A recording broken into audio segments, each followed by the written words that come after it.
it, and then just got to figure out. okay. I'd like to call the meeting to order, and I want to tell everyone here, welcome to the Board of Commissioners meeting for January 2019. And if you will join us, I've asked Vice Chairman Langley to the invocation and Commissioner Brand to do the Pledge of Allegiance. Let us pray. Eternal God, our Father, we are grateful and thankful that you've allowed us to come into a brand new year, a year in which we've never seen before. And Father, now we just ask for your wisdom and your guidance and your understanding of all the matters of your people. Touch our hearts and minds, God, that we will have empathy for the needs of your people. We offer this meeting into your mighty hand. In Jesus' name we pray. Amen. Place the flag. I pledge allegiance to the flag of the United States of America and to the republic for which it stands, one nation, under God, indivisible, with liberty and justice for all.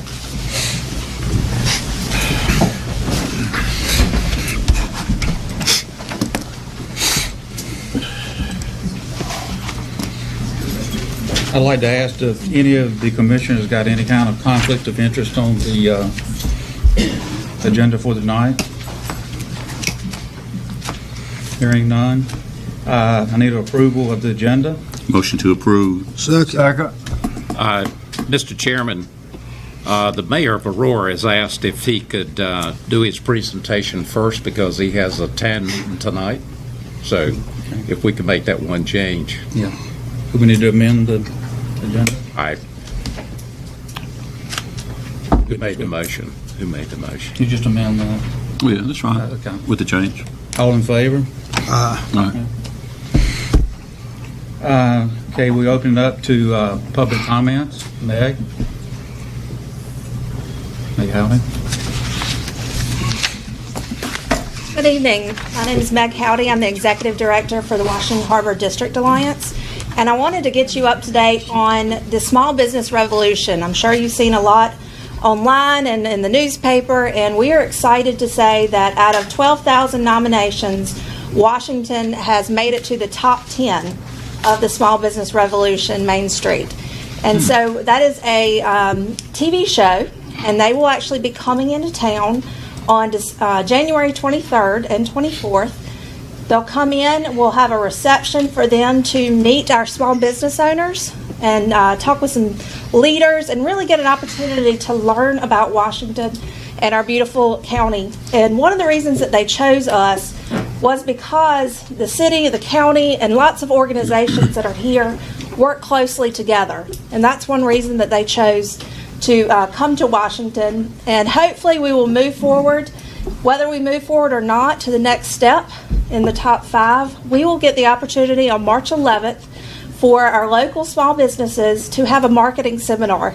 And this is a great opportunity for them to be able to get some great knowledge so that they can continue to grow their small business, because as you know, that's what makes our county grow. And so that is open actually to all small businesses within the county. And so we just wanted to thank you for your support and ask for your continued support as we move along. When we make it to the top 5, I've decided to say not if, when we make it to the top 5, then we're going to be open to voting to make it into the top 1. And when they will actually come in, do a filming of a TV show, and then $500,000 is going to be put into our small businesses here. They'll choose 6. And so we just want to thank you and ask for your continued support. Good job. Thank you. Ms. Mish, thank you.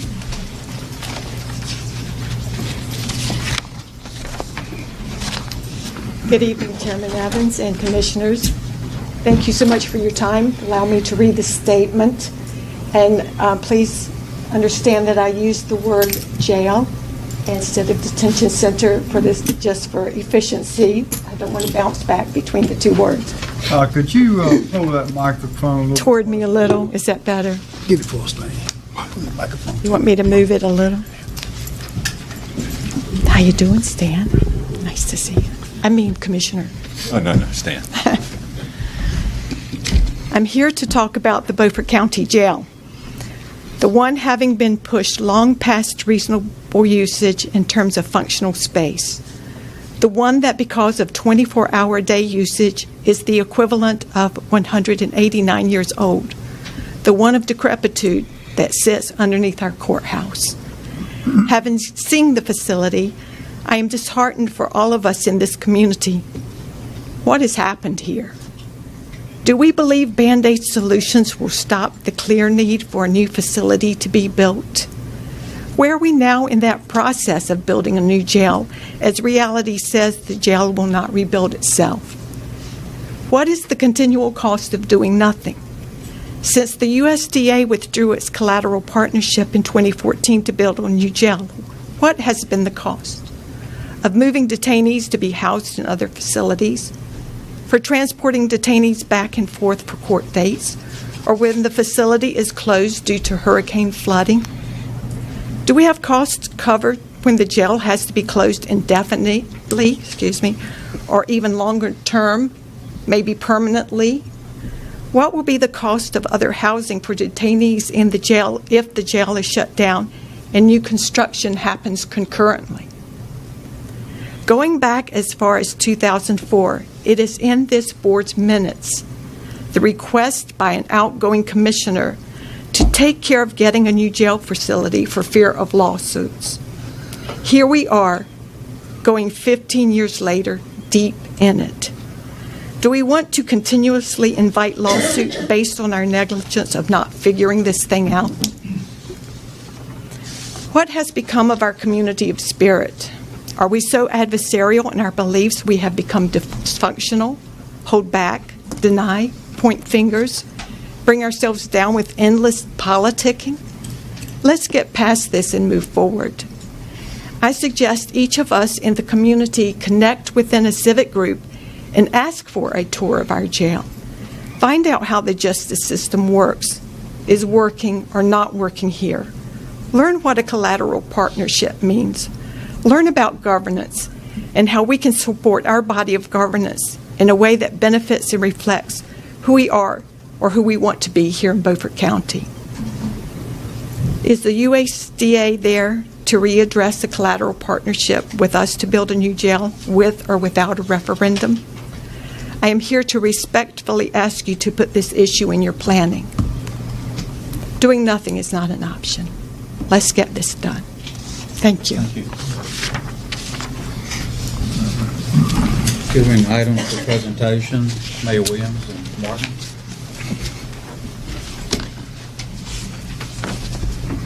Gentlemen, thank you for Thank you. Yes, thank you for allowing us the time, and I apologize for the date. I actually wrote this originally in 2018. It should be 2019, obviously. So, Mr. Chairman, County Commissioners, what we're going to do is give you a very brief presentation on the Aurora Industrial Park, or colloquially known as the Contractor Village, that we hope to be able to build in Aurora. As you know, can I just turn the lights off? Sure.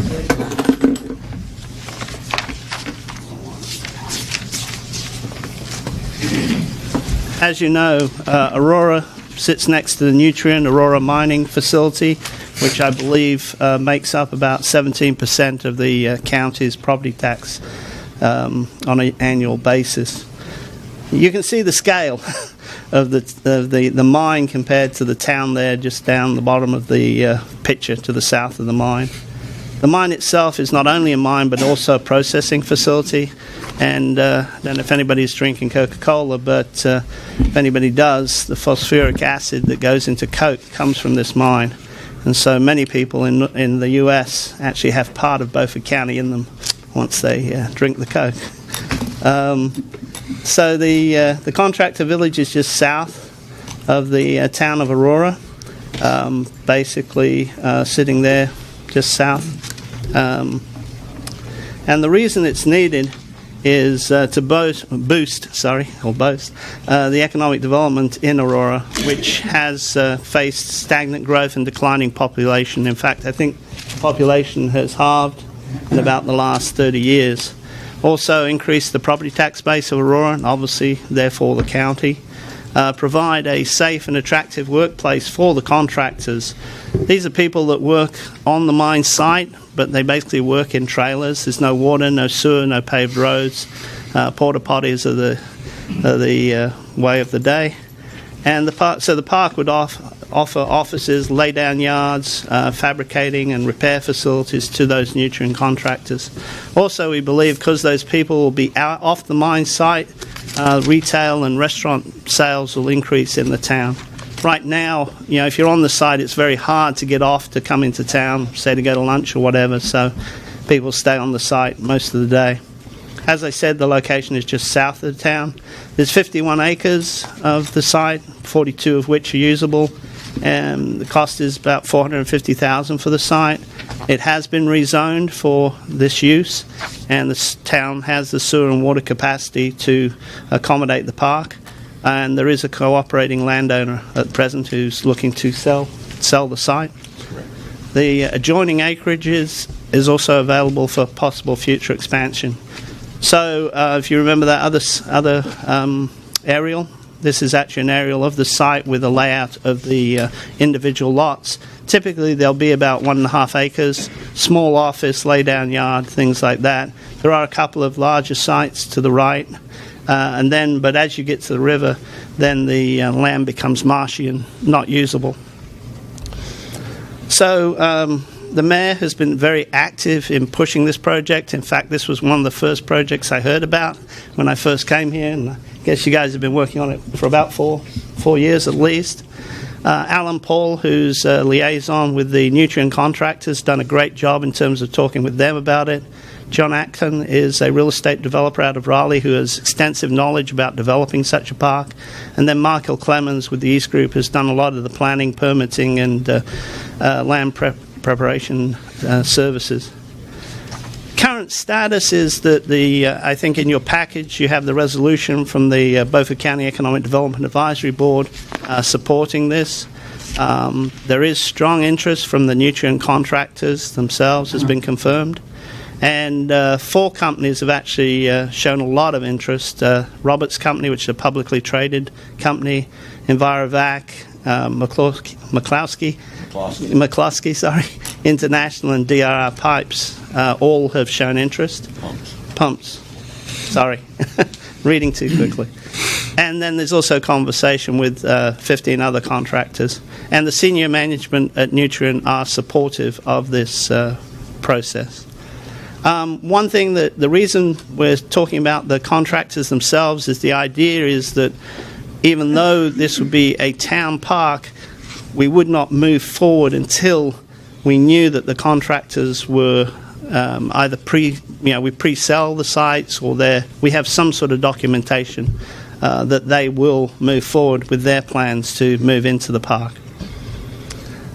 So the potential jobs is about 39 existing jobs on the mine that would come off into the industrial park, and then 24 new jobs would be created in the park from various contractors. They would, as I say, either buy or lease their facilities. As we've said, there'd be water, sewer. One of the issues also on the mine is that off the mine they'd be subject to the Occupational Safety and Health Administration regulations. On the mine, it's mining regulations, and that's a lot different than OSHA.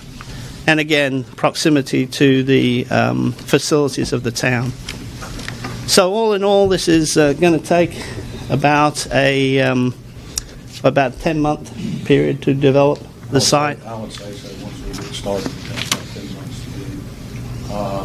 We're going to try to pre-sell everything in advance before we get started, but we want to be able to start after having 75% of the money that we're requesting, and so we go ahead and start construction at that point. We've got Golden Leaf. I think Golden Leaf has made us an offer that's going to be very favorable for us. It's probably a couple $100,000 for infrastructure, and we've got word from the governor's office in Prior Gibson today that they're going to get behind us on this thing also. And that would be funds to invest in the park in terms of the public infrastructure. in terms of the roads in the facility and other utilities to be extended to there.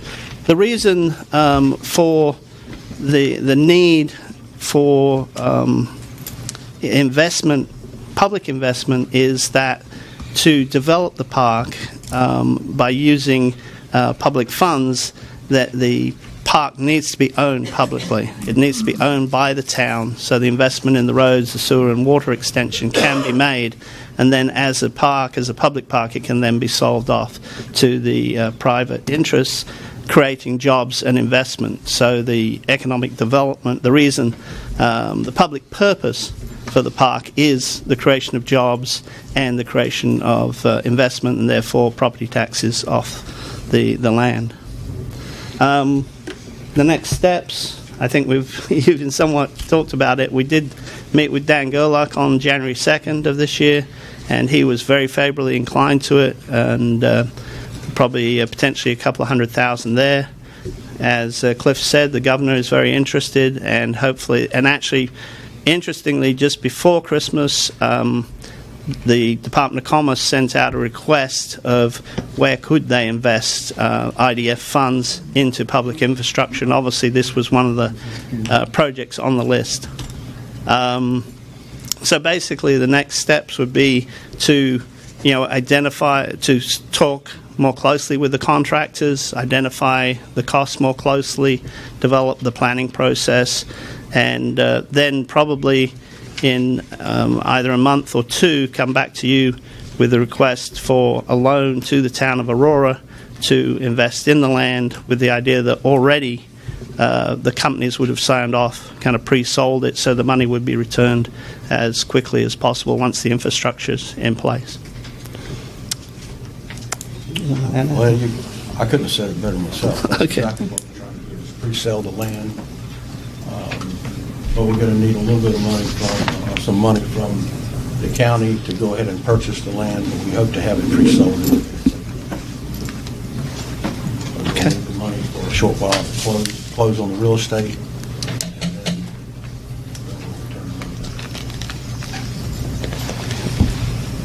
we'll Okay. Thank you very much. Thank you. Any questions, gentlemen? Questions? Yeah, how many acres are you buying? Well, it's 51 acres, and we have to buy the 51 acres. 42 of it is usable at this time. And, but we really feel like that's not going to be enough land, so we hope to continue on. And PCS has graciously said that if it's successful, that they'll make 110 acres to the right of that property. Yeah. Is this the land on the south side of 33 and bordering the creek? Yes, it is. Yeah. Directly behind the fire department. Yeah. Directly Yeah. behind the fire department. That's land that they'll never be able to mine. As you realize, once they got close to the water, the last tract of land that they did, it created lots of problems for us, for them. We don't foresee that they're going to be closer to the body of water. Commissioner Brown? You said you had a decline in population early in the program, and you say you're going to create 24 to 36 new jobs. You're going to try to fill them in Beaufort County? Yes. Absolutely. Yeah. Most people, I think I don't know if you've been on 33 around either in the morning or in the evening, you can see the people commuting back into Chocowinity and Washington. Obviously, in the longer run, we'd love those people to stay in Aurora themselves, and I think this is somewhat the impetus for that, because if you want to stay in a place, you do want to have restaurants and a supermarket and things like that. So with this project, bringing some of the money off the mine into the town, it'll create more restaurants, and hopefully then that will spur more development. Increase real estate values as well, because they have really plummeted in Aurora. Yeah. It's just a win-win for us. It's going to bring jobs in. And these are conservative estimates. We know it's going to create more jobs than this. Robert's company has even suggested that they move their regional headquarters in Aurora if we get this thing done. And you said you're going to come back in a month or two and ask for, I think it was $450,000. A loan, yes. A loan for 2 years. Yeah. Yes. Yes. And with the land as collateral? Correct. Yeah. Thank you. And at that time, it'll have infrastructure on it, so it'll be worth even more. Yeah, So, that was good. okay, thank you. gentlemen. Thank you. Jeff, Anita?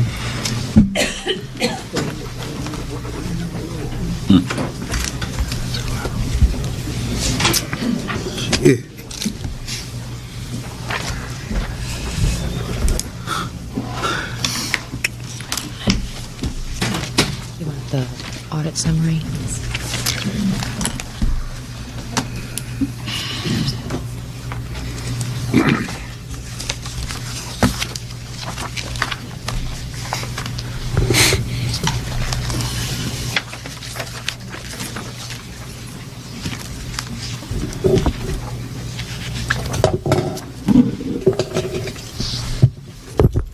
Good evening, Commissioners. I'm here tonight with our auditor, Jeff Best of Jeff Best CPA, to give you a summary presentation of our 2018 audit. We did do things a little differently this year. We actually had the privilege of having Jeff attend our Finance Committee meeting last week, where he gave a very detailed presentation on the full 175 pages. And we noticed that meeting. We invited all the commissioners, and I appreciate the ones that attended. I thought it was a really good session and a good lesson. Everybody was getting tired by the end. Yeah, after about an hour and 15 minutes in, we were ready to wrap things up. But I thought that was a good way for us to do it, kind of do a detailed presentation. And so tonight what we'll be doing is a summary presentation for you. Thank you all for your attention and a lot of good information. We're actually going to tag team this, and I'm going to let Jeff start us off. Yeah. Anita, you want to put the lights back on? Sure. So maybe you're going to push through this and shut it. Oh, you're going to, I'm sorry. I'm sorry. Are we good? You all like You good?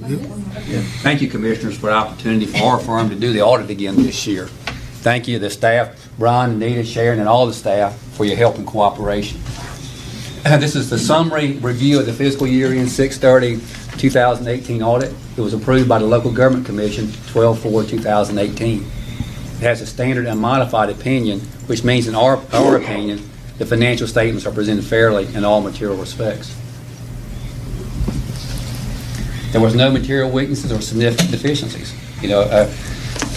Hand to the county. And there were 2 improvement points. These are areas where, these are recommendations where improvements could be made. They were both dealing with the Form 1571. On the first improvement point, expenditures were not requested for reimbursement all during the year. They were requested in July and May.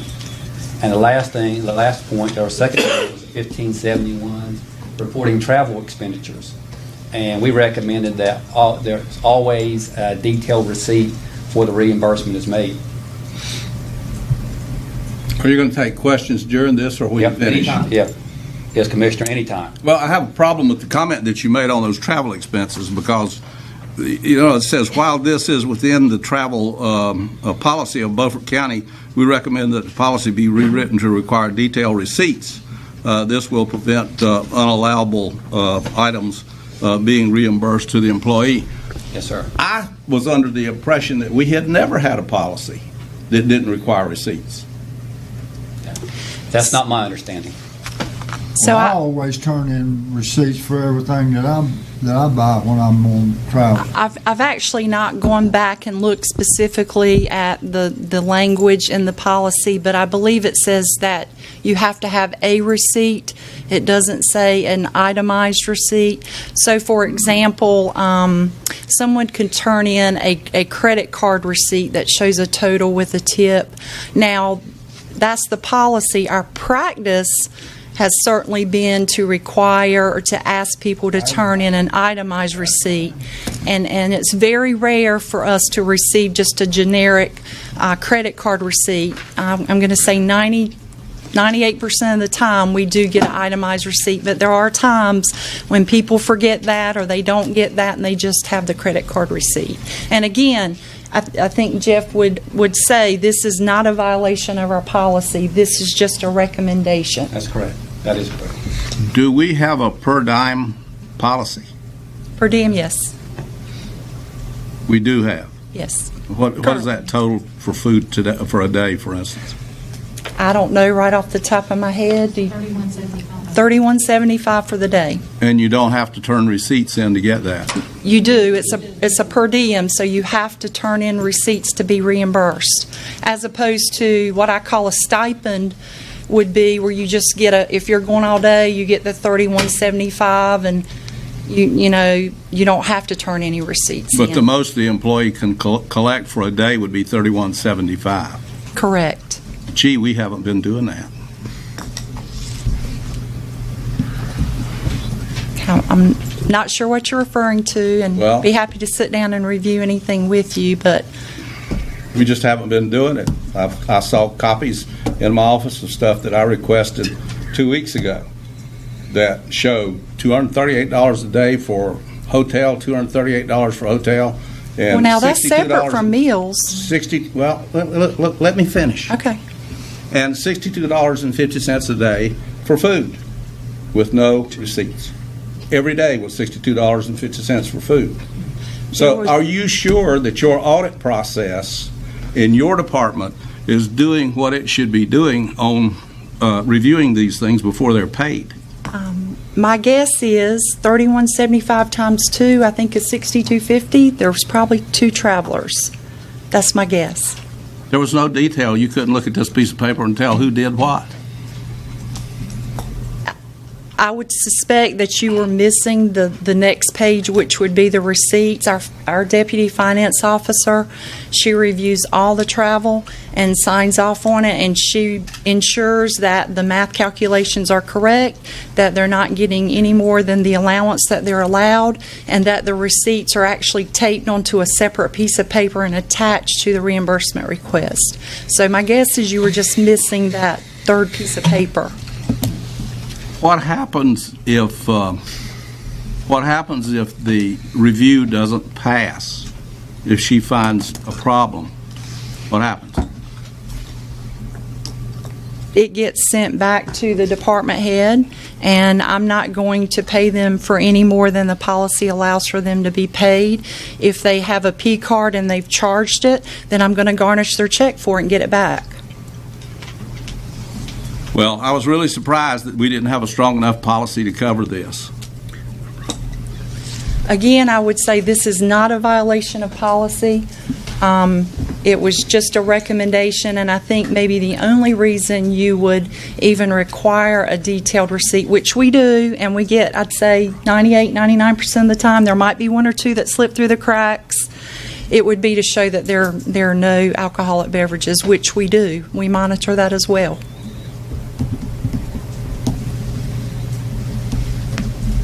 Any other questions about the improvement points? Well, I got just a comment. When we go to Washington, D.C., you can't eat breakfast for that. Actually, the board is exempt from the travel policy. You what? The board is exempt from our travel policy, so those daily allowances do not apply to the board.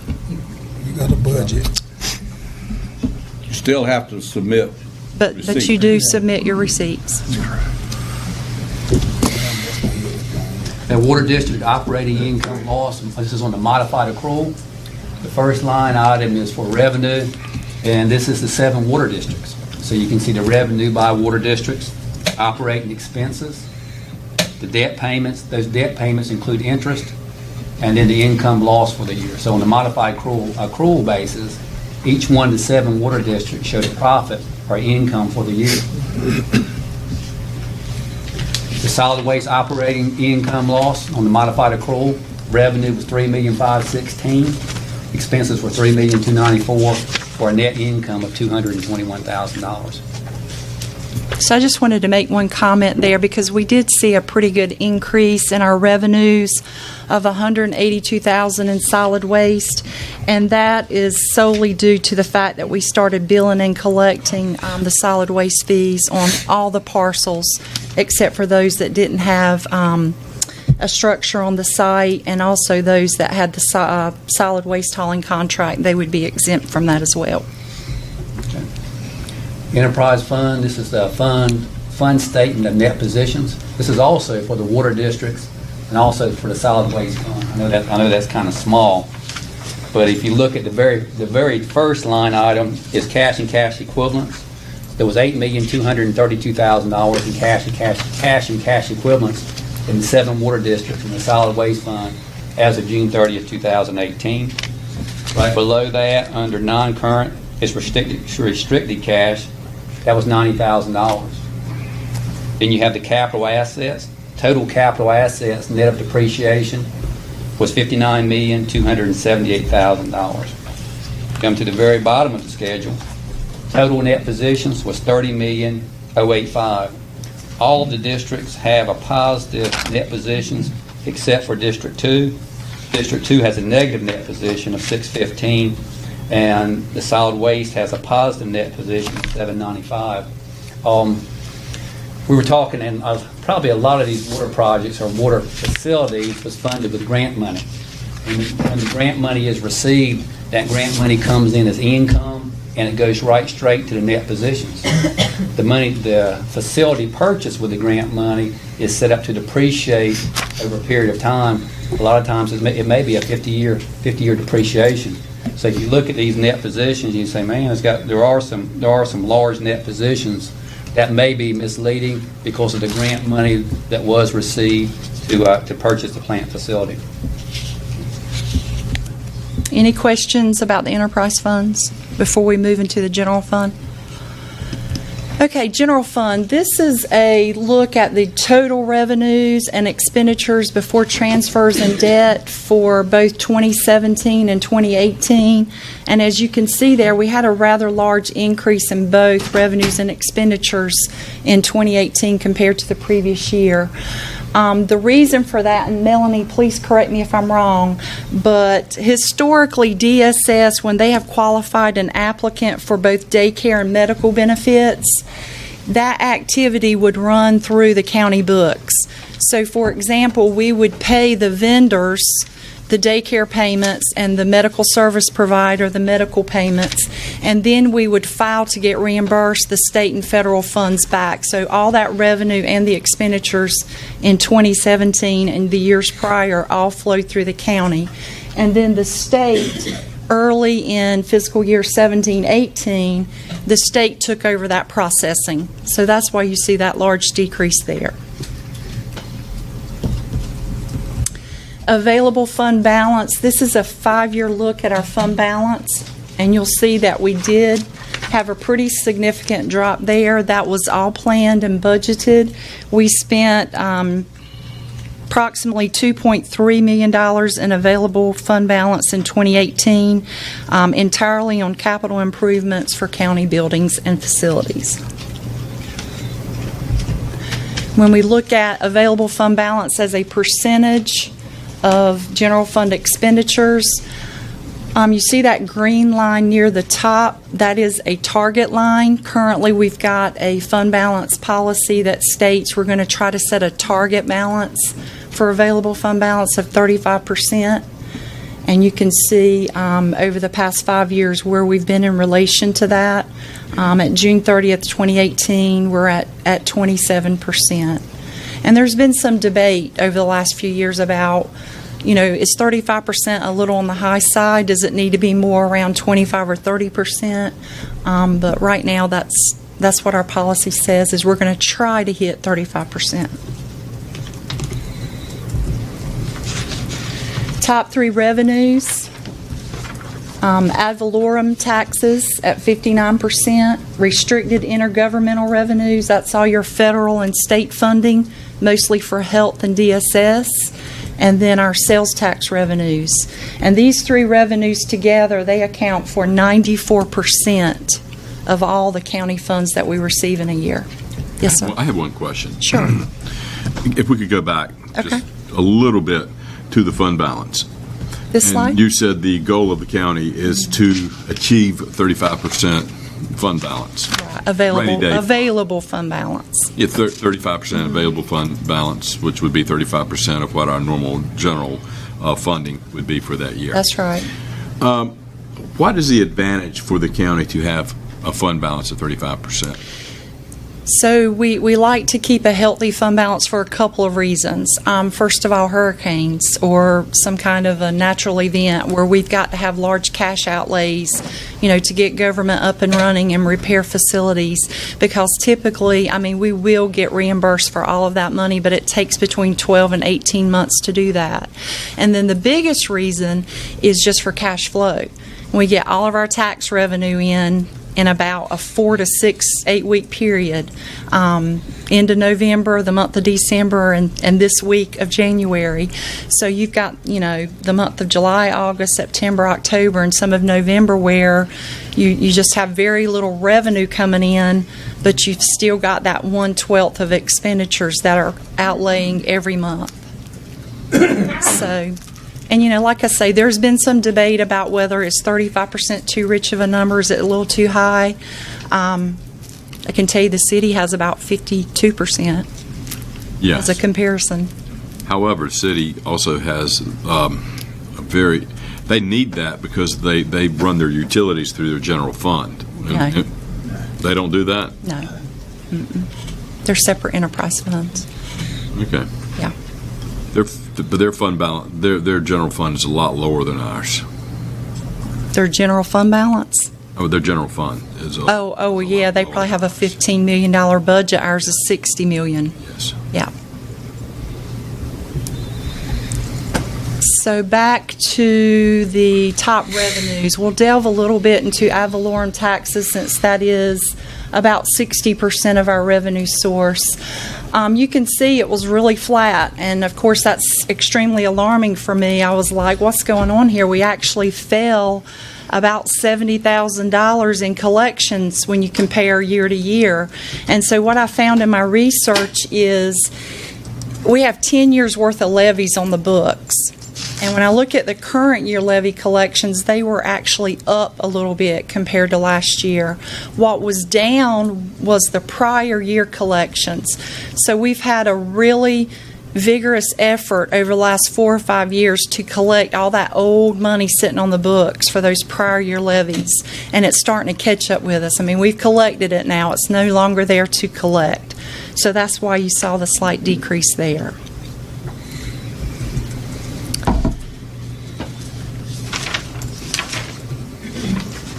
Sales tax, we saw really good growth again in sales tax in 2018 compared to 2017. It was up about $375,000 or 4.3%. And of course, we all know this number right here, our tax revenue for sales tax is solely tied to the economy. So if the economy's doing well, which it has been for the last 3 years, then we tend to see really good sales tax revenue numbers.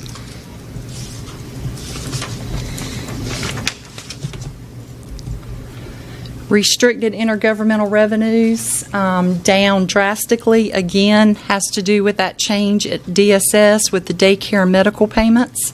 So we're no longer processing those payments. We're no longer getting that reimbursement from the federal and state government.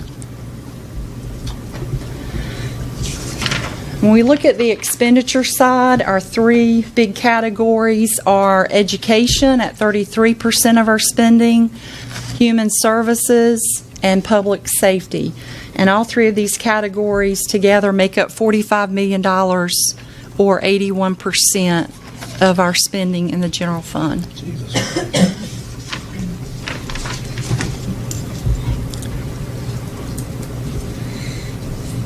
Education expenses increased by $696,000 when you compare 2018 to 2017. The public school allocation went up by $411,000, and the community college was given an additional $285,000. And these funds were provided to catch up on facility maintenance, such as roofing projects, asphalt and paving projects, and HVAC work. We also purchased 2 activity buses for the public schools and a parcel of land near, I believe it was Washington High School.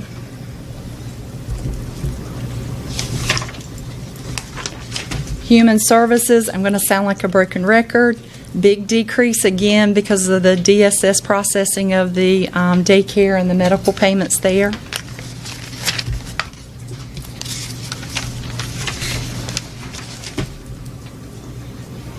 Public safety expenditures increased $1.2 million in 2018 compared to 2017. $495,000 of this increase was in the jail. And if you'll remember, we had some additional safekeeping fees in order to make the repairs at the jail. So that was a piece of that. And then also we had a really large inmate medical invoice that we were hit with at the very end of the year. EMS was up $450,000 from year to year. Since you mentioned that, $346,000 for one person, and the sheriff says he didn't know anything about it. My question to you, not to the sheriff, is there a policy in place where we are monitoring the health expenses for inmates who are sent out of county? Charlie, would you like to comment? I'm assuming you're asking on the county level, is that correct? Not the sheriff's office. No, I asked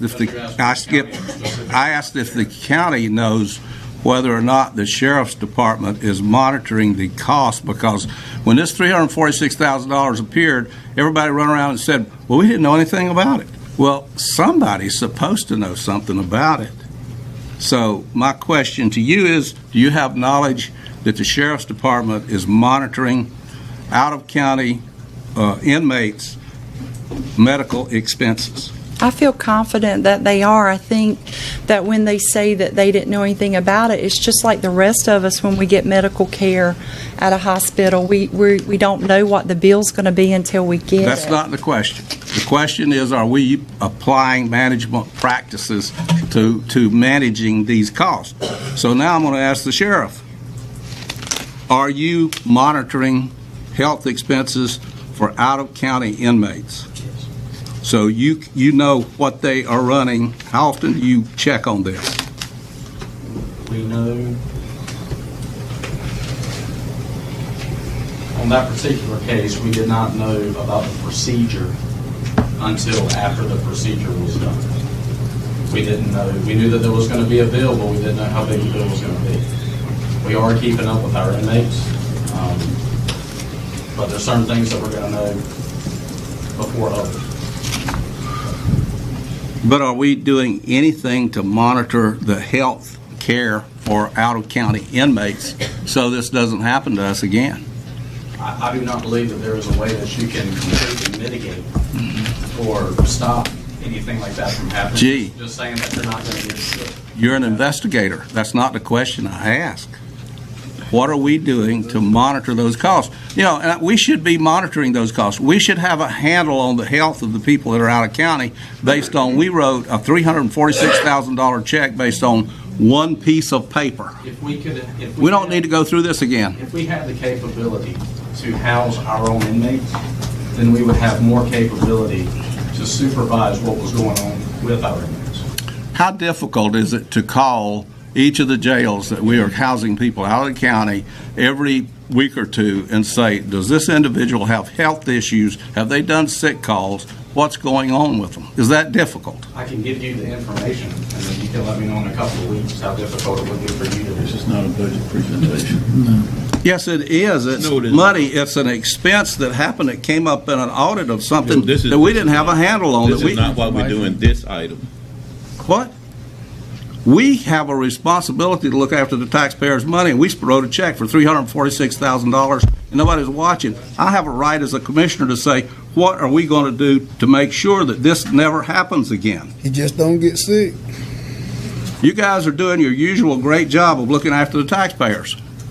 This will be an agenda item at the next meeting. The inmate seems to be doing that. As I'm sure you know. I really don't care. I care about the management of the county's money.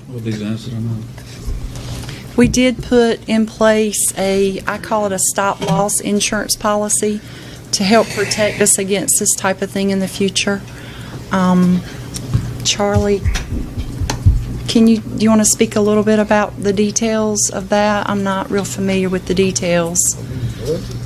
In essence, what it is that every inmate that we have under our control would be subject to, if they have a medical condition that reaches certain thresholds of the amount that the bill would be, then it would be a stop loss on the insurance where we would have to pay a pretty high deductible for each one of those things, but then once we get into the bill with $200,000 or $250,000, which it could be, if we were dealing with a heart attack or somebody that would have to have brain surgery or something like that, then the insurance would cover a or a substantial amount of that cost, as opposed to it being all out of pocket.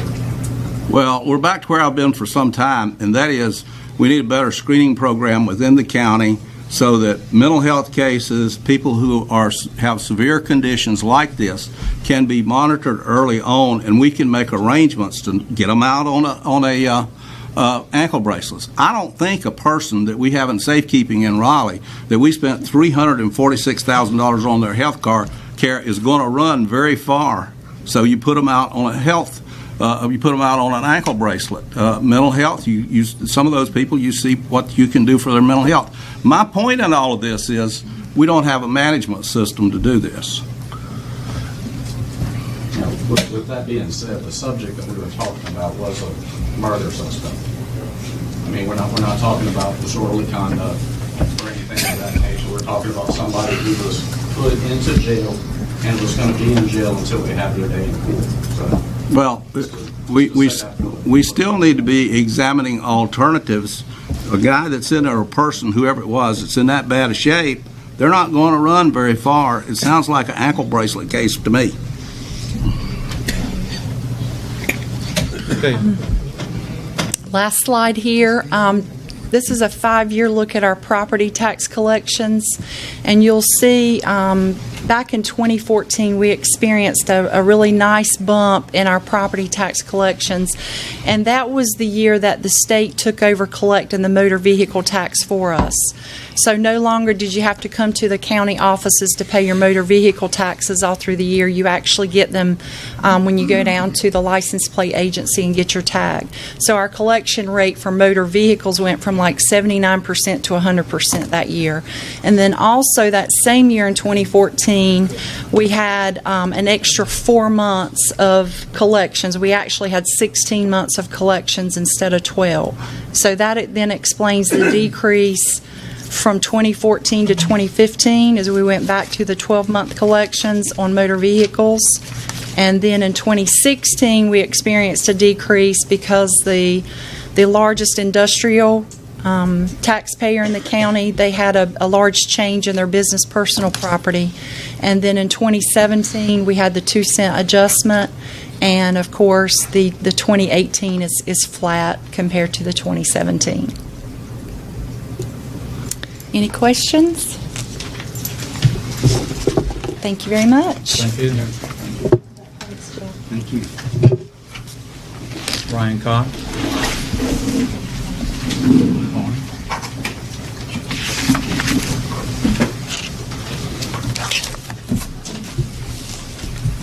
Good job. Big.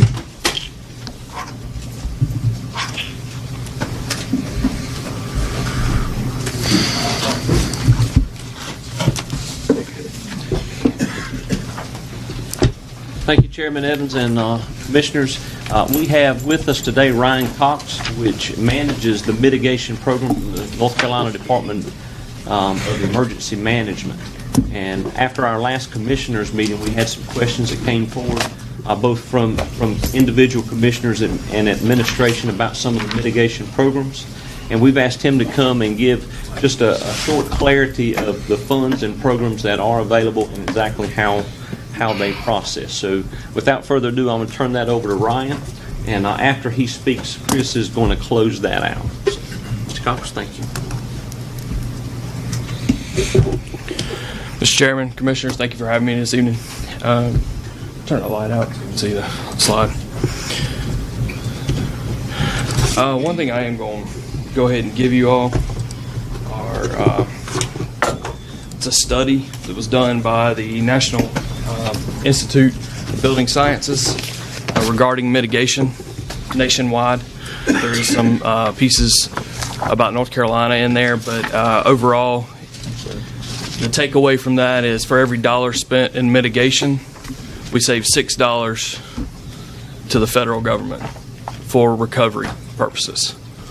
And so it's been what has actually pushed Congress to putting a little more money into mitigation in the last few years.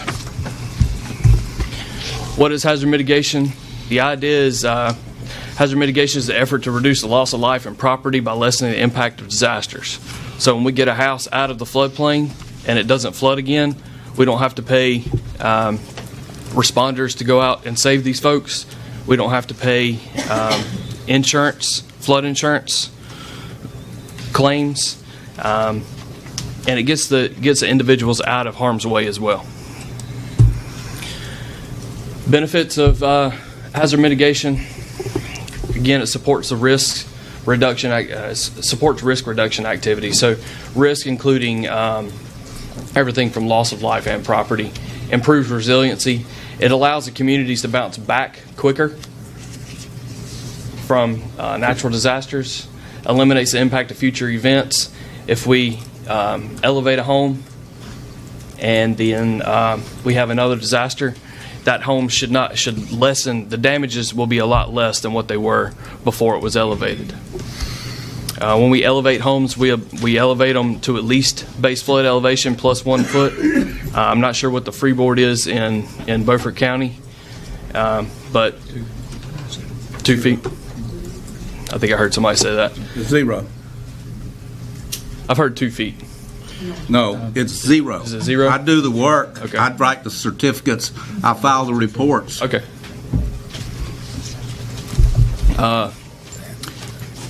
So it eliminates, when we do the elevations, they are at least a base flood elevation. Provide long-term solutions. For example, projects to elevate home reduces risk. This is all things I've said. Whereas instead of buying sandbags and using pumps to reduce flooding, then we're actually getting we're doing long-term flood reduction.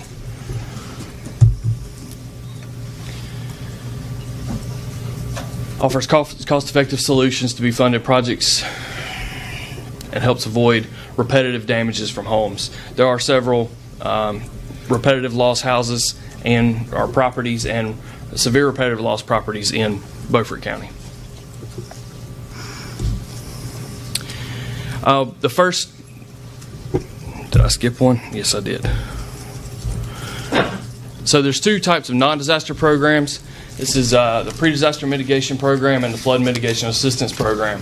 Both of these are non-disaster and they're appropriated annually by Congress. The priorities due for both of these change from year to year. They are 75% federal share, 25% local share. The flood mitigation assistance is a little bit different. It is tied to the NFIP program, the National Flood Insurance Program, and it's more of a sliding scale cost share, where the SRL, severe repetitive loss properties, are 100% federal share, and the repetitive loss properties are 90-10. Any others that are not considered a rep loss are 75-25. This year we did, for both of these programs, we received, Congress appropriated more than they've appropriated ever. $200 million for pre-disaster mitigation and $160 million for flood mitigation assistance, as you can see here. $70 million was set aside for community flood mitigation assistance. This is where we develop projects in advance of submitting an application, and then the following year it is expected that the application will be submitted for whatever we did with the advanced assistance funds. The community flood mitigation projects, this is where we're doing trying to do flood mitigation projects at a larger scale. So we're trying to protect multiple houses through, it could be stormwater, it could be infrastructure type projects that will protect 50, 10, 15, 20, 100 homes versus doing one home at a time. $90 million was set aside this year for the combination of technical assistance, planning, and severe repetitive loss and repetitive loss properties. Technical assistance we usually receive every year, and then planning we don't have much of a need for planning in North Carolina, as every state or every county and municipality, with the exception of 2, have hazard mitigation plans in the state of North Carolina. One of those communities is a defunct community, so therefore they're really not even counted in that. But when you look at the numbers that FEMA reports, they are still on the report. Let's see. Then there's 404 mitigation, hazard mitigation assistance. So this is following a federal disaster. It is a 75-25% cost share. However, the North Carolina General Assembly allocates funds to make the match through the DRA's acts of 16, 17, and 18. They've done this historically since Hurricane Fran. We are an enhanced plan state. That means that we have gone through the tests of our grant management, and we receive 20% of the total disaster versus just 15% in the state. The difference that made the difference of a total of $25 million for Hurricane Matthew. So funds can be used for the following types of projects. The 5% initiative projects are stream gauges and generators is generally what we have done in the past. These are projects that don't require benefit cost analysis. They're initiative type projects that we're trying to test new types of mitigation. The 7% is hazard mitigation planning. That's how we have hazard mitigation plans in the state. We will not be submitting this year on Hurricane Florence for any hazard mitigation plans because we funded those through Hurricane Matthew to include Beaufort County and all the municipalities. One other thing about hazard mitigation plans are required for communities to receive public assistance categories C through G. 100% of the remaining funds will be used for acquisitions, elevations, mitigation, reconstruction, safe rooms. This could include other projects, other wind type projects. If you want to do some wind retrofits, if the county is interested in that. Could be installing generators on shelters, EOCs, and that would not just be installing the generator, that would also be installing the automatic transfer switch and related wiring needed.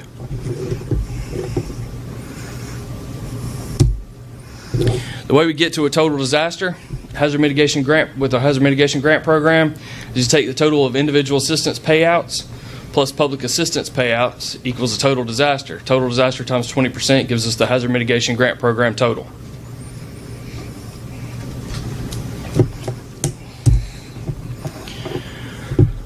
Project types, acquisition, demolition. This is probably the most popular project type that we do in the state. It requires the structure to be removed from the property in perpetuity. In perpetuity is forever. All impervious surface will be removed. That includes parking lots and building. Everything there will be removed. There are very limited things that we can do with these properties going forward. I've seen communities put parks on them. That is an allowable use for them. I've seen a lot of them return to natural state to include wooded lots. I have seen greenways going across them. So there are some things that we can do with these properties. They're not just maintain grass cutting properties for the rest of their till the end of time. There are other things that we can do that are green that we can make use of these properties. If I can add to that, in this particular avenue, the goal is not to remove that property from our county. It's to remove it from that hazardous location and put that back somewhere else in a safer place. So the ultimate goal during this phase is not for us to move tax revenue out of our county. It's to put it in a safer place within our county. Thank you for that, because you reminded me that we do have, for hazard mitigation grant program, with Hurricane Matthew and with Hurricane Florence, we're going to have state acquisition and relocation funds available.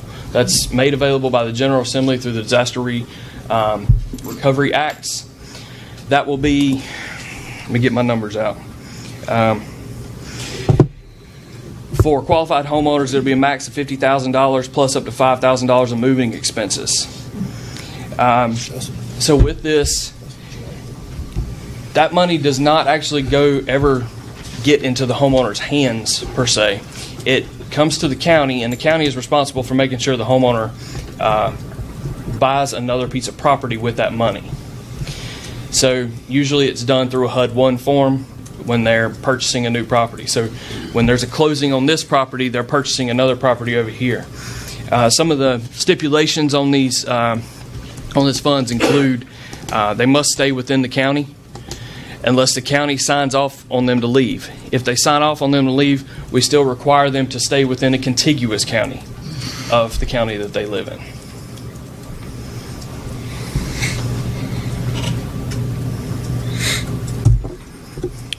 Elevations. I believe this is one from Belhaven, back after Hurricane Floyd. The structure was elevated to get at least a 1 foot above freeboard. Is how or 1 foot freeboard, or the local ordinance, whatever the most stringent requirement. Base flood. Right, 1 foot freeboard. That's what we call it. Which is, yes, 1 foot above base flood elevation. We've done a lot of these, especially here in Beaufort County, over the years. Beaufort County has absolutely been one of our most reliable and consistent customers of these programs throughout the years. And might I say that Beaufort County also had an IG inspection recently that my understanding is went very well with their grants management program. This is a new type of project that has recently come. It's kind of new, kind of old. I say that because it started out with Hurricane Katrina and Hurricane Sandy. After Hurricane Sandy, they pulled it, rewrote the guidance, and put it back out recently. We have done one of these projects. It was a Craven County project. But there's a very, I don't want anybody to get this misconstrued that a mitigation reconstruction is going to build back $1 million mansion. It is not going to do such a thing. Total construction cost, including demolition, grading and site prep, is all $150,000. Total construction cost is $150,000. $25,000 allowed, put it as management cost, construction management cost. That would be what's considered the soft cost.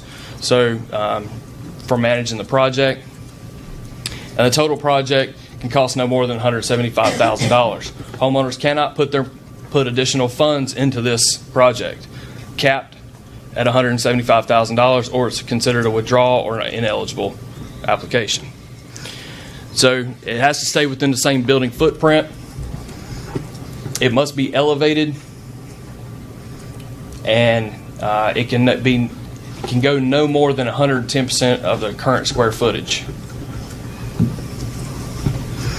The most you're probably going to get out of this program is maybe 1,000, 1,200 square foot house.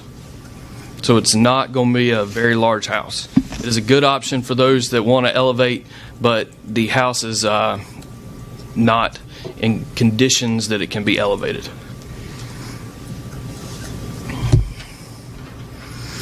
There is a cost effectiveness review. When we receive letters of interest, LOIs, they're compiled and we review cost effectiveness and based on priorities.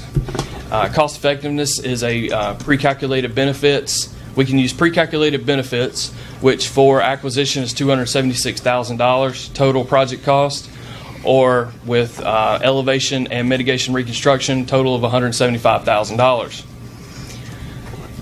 If we cannot stay within the pre-calculated benefits, then we can also do a benefit cost analysis. Those pre-calculated benefits are only for those three types of projects. Any other type of project, to include a generator, must go through a full benefit cost analysis module, which is available on FEMA's website if you would ever like to download it and give it a shot. If you figure it out, please let me know. I might have a job for you. Once we get that benefit cost analysis, it gives us a benefit cost ratio. That ratio must be a 1.0 or above before it's considered an eligible project. The projects also must line up with federal priorities, PDM and FMA. Those are set by the federal government, FEMA in particular, and then state priorities for HMGP. FEMA does not set priorities for HMGP as long as it stays within the eligibility of the program. This is some of the pieces that we must have to do to receive these projects.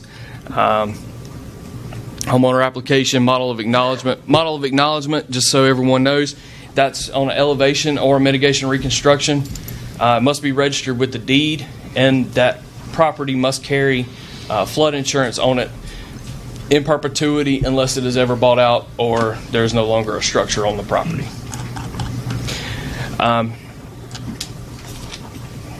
Rest of it's pretty self-explanatory. The review process for FEMA, the state does a cursory review of the same, but it's a programmatic, meaning is an eligible project within the program. A benefit cost analysis and technical review, typically done by engineers and benefit cost analysis specialists. Environmental historical preservation, as well as tribal reviews. Any project that's over $1 million goes into a large project notification, and the congressional delegation gets first right at announcing the project before it comes down to be awarded. This process can take anywhere from 60 to 90 days, all the way up to, I've seen as much as 180 days. Any questions? I'll have some questions. Thank you. Chris, you want to say something? We'll take his questions first. I guess one of the problems I have with this program, I'm not opposed to anybody that's bought a flood insurance policy, getting all the benefits that go with that policy. If they're damaged or harmed, I'm not opposed to them getting the $30,000 of, I think it's called ICC or something, to raise the house. What I'm concerned about is the whole theory of flood has morphed into another exercise in socialism. And that is, we're out buying houses, building new houses now. We just approved something here, 4 houses, spending over $100,000 on each house. What about the people that are living up on the hill? And what about the people that have decided to move out of the flood zone? And what are the people that have built above the flood zone so that they're not damaged during a flood? We're giving away, the people that are working and doing what they should be doing, we're giving away a lot of benefit to other people who may not necessarily deserve it. What I see is in recent programs is a rental house that we're spending about $100,000 on. I see a person that probably lives in Georgia, and we're spending about $100,000 on that one. I see another pristine property that at the most would be flooded by like 1 foot of water or 2 foot based upon the base flood elevation. What I see is a program that I don't necessarily like, simply because it's helping people that don't necessarily deserve to be helped. Again, it's morphed into a program where you're telling me that we can spend $175,000 to build somebody a new house just because the house they've been living in is not worth rebuilding. Gee, that to me is not my problem as a taxpayer. Well, as far as the rebuilding, sir, I didn't say it's not worth rebuilding. I said it's not able to be elevated. We couldn't elevate it for whatever it's not feasible to elevate. Yeah, but whatever that could. But that hazard or in that condition, why should the rest of the taxpayers help people build houses when they've already built their house and paid for it and are paying taxes on it and have bought flood insurance. I mean, I just see a problem that's running off the tracks. When you talk about socialism, I see a very socialistic situation going on here. And so one of my questions to you is, how do you qualify people? When I see people that probably live out of state and I see a rental house and all this sort of stuff, how are we justifying this? Why are we putting money into these people's pockets? Well, I'm not exactly sure of the two specific properties that you're talking about, but we qualify them as, depending on what program it is. If it's a severe repetitive loss program, if it's a severe repetitive loss house, then we're losing money on it even at the insurance level nationwide with the flood insurance program. So it's more cost effective for us to elevate the house, whether it's a rental property or personal property, than it is to keep paying out the claims on the personal property claims or the but no other, see, FEMA is owned by the federal government. It should have been privatized 10 years ago. No other insurance company pays you for repetitive losses.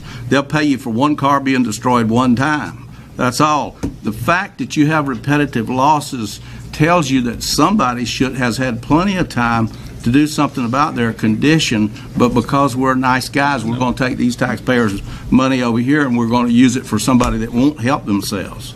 We've drifted into a situation where repetitive losses shouldn't be. There's even been talk by congressmen that we may not be paying repetitive losses anymore. And we probably shouldn't pay repetitive losses, but maybe 2 times. Then it's up to you to fix it.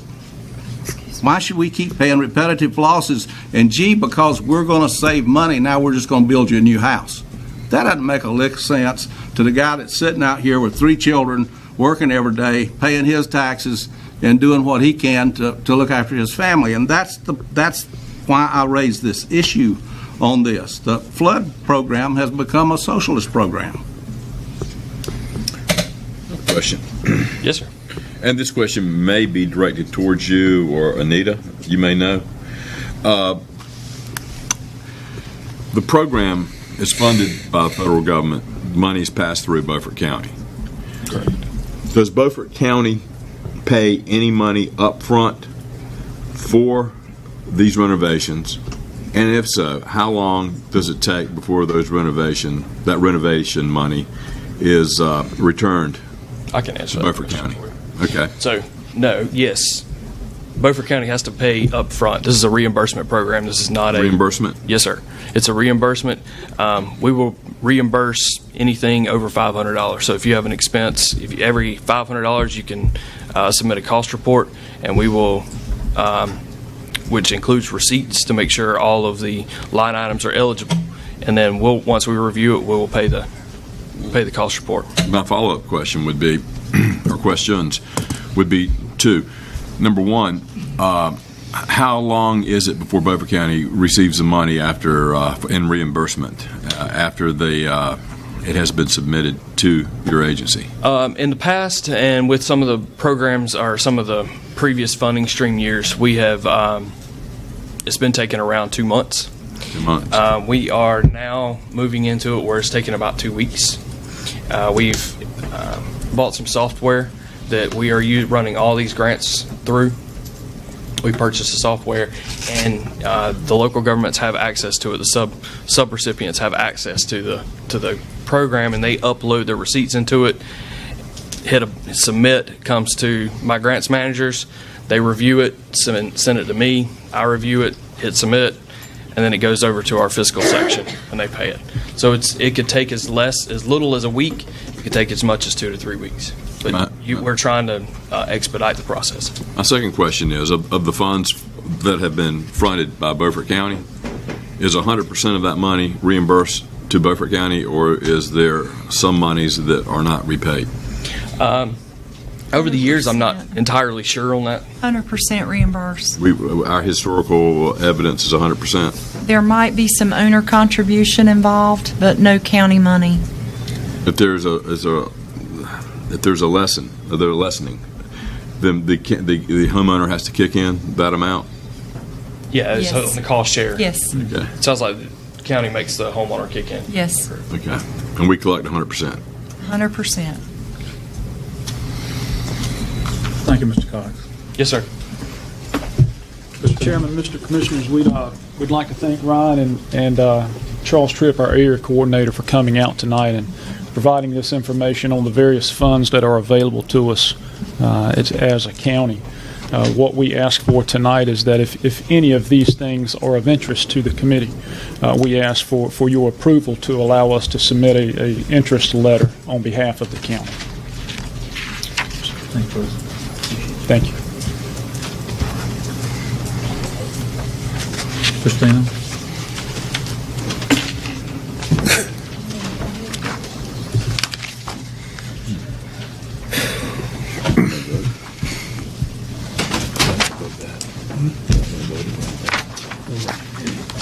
Here's a letter.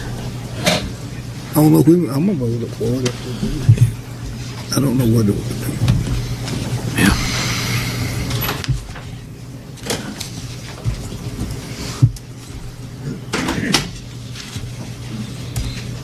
Good evening, Commissioners.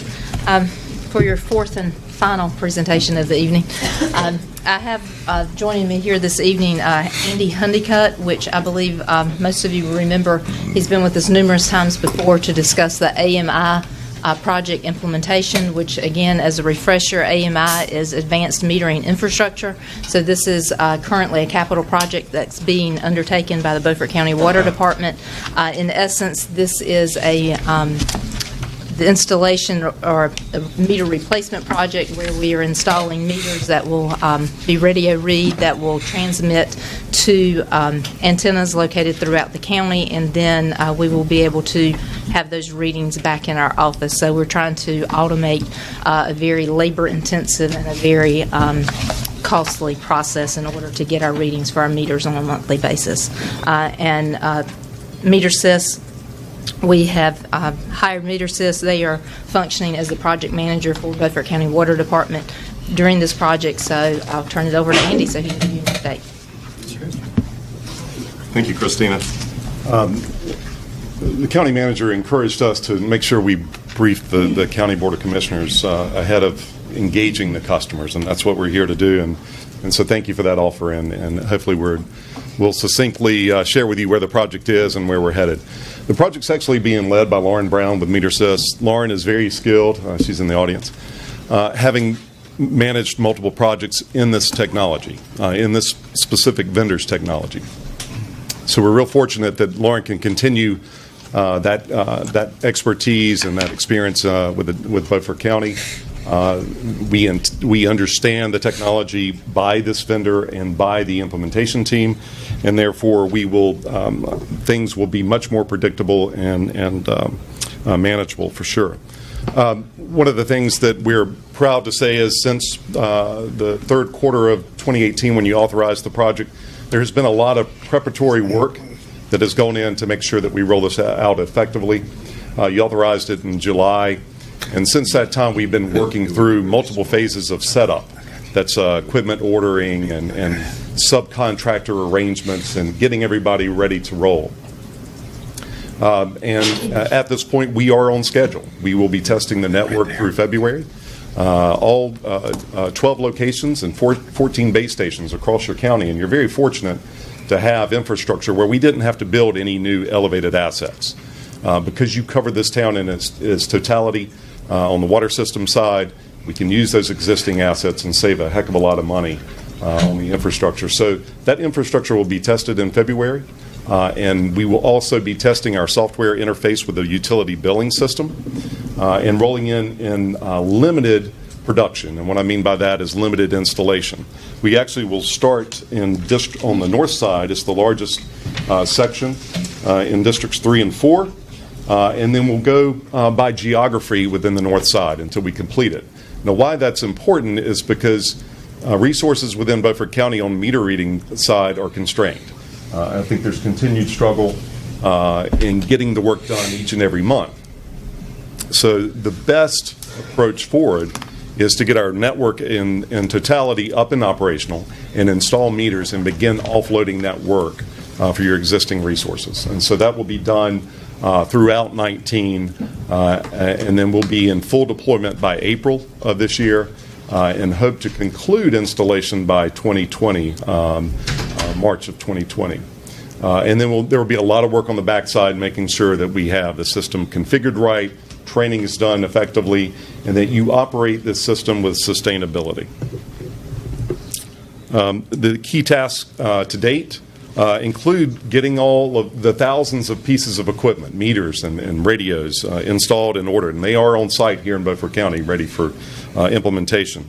The 14 base stations have been installed, and the welding and all the prefab work that has to be done has been complete. And the installers are actually, if not here in town, they're on their way, and we'll start that coax, or the base station to antenna installation, over the next several days. We have conducted signal strengths testing to make sure that the modems are reporting that data and getting that data out of the base stations and where they need to be. And we've got the test meters installed throughout the county. There are about 25 of those. They're dispersed throughout the county to make sure we have good coverage, and those will be brought online in the coming weeks. Still have a little bit of work to do on the base stations in terms of the electrical side. It has been extraordinarily wet. That has been the only unpredictable element in this project so far, as managing the weather, but certainly we'll work through that. Customer communication. There are three aspects of this project, and you know what those aspects are. We need to bill customers correctly. You've got aged infrastructure. It's under registering consumption. And so the first and foremost thing is to bill what is being consumed by the customer. The second is to improve efficiency within your operations. So offloading the things you can't manually offload, and automating the things you can. Third, and the most important, is the customer engagement. So how are we involving and engaging our customers in improving the quality of service and the level of data access and information that customers will see? And we will do that through effective communication and being responsive. You see the form on the right. That is a door hanger that will be given to every installed customer. And there is a 1-800 number that customers can call, and it is monitored daily. So if a customer has questions, rather than it inundating your office, we go to a Ferguson-managed hotline, so to speak, where those calls will be responded to and information will be shared. So we believe in effective communication, and we'll be working with Christina and Eric and Brian and others in the coming weeks to finalize the key messaging and all of the channels for communication to make sure that no one in Beaufort County is unaware of the project or its influences. The folks in the field will be very visible in terms of decals and safety vests and ID cards. They will carry a information sheet. They will not engage customers directly. The best thing to do is give factual information to the customer and let the customer then call or engage us with other questions. And then door hangers will be provided on every installed meter so that they know what happened, and if there's some murky water, if there's air in the line, and there shouldn't be, but if there is, that they know that there's a reason for that and how to remedy. Upcoming milestones, we'll be working more on the software to get the interfaces done with your utility billing system. We will have those test meters in the ground, commissioned and tested by the end of the month. And then we will start the mass meter installation in a ramp-up environment by early February, as I said, in Districts 3 and 4. And I think that's got me. Any questions?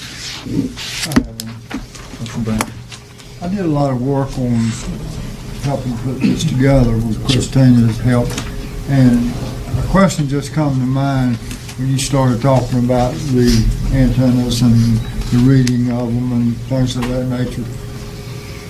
When you don't install a meter and then test that meter, how does the water flow after you put that meter in without a test? We disrupt water service about 5 minutes. It is literally the amount that would normally be required.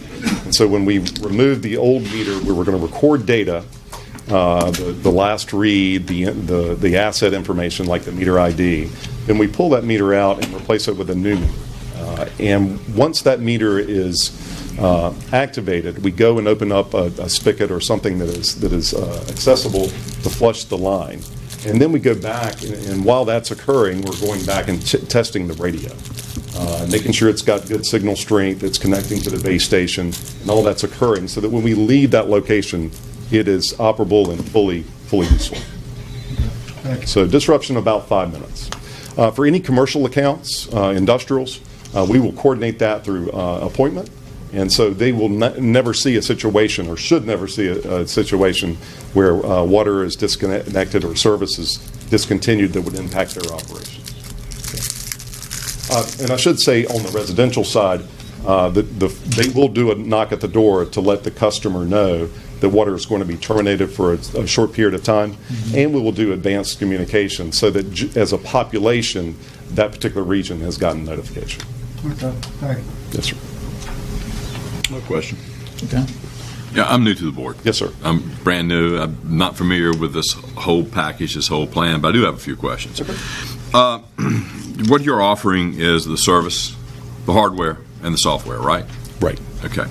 Anything else that you're offering? And when you say you, is it your corporation? So our company is simply an advocate and an arm's length partner to the county to make sure the vendor, the implementer, does it like it should. We do not sell equipment. We do not.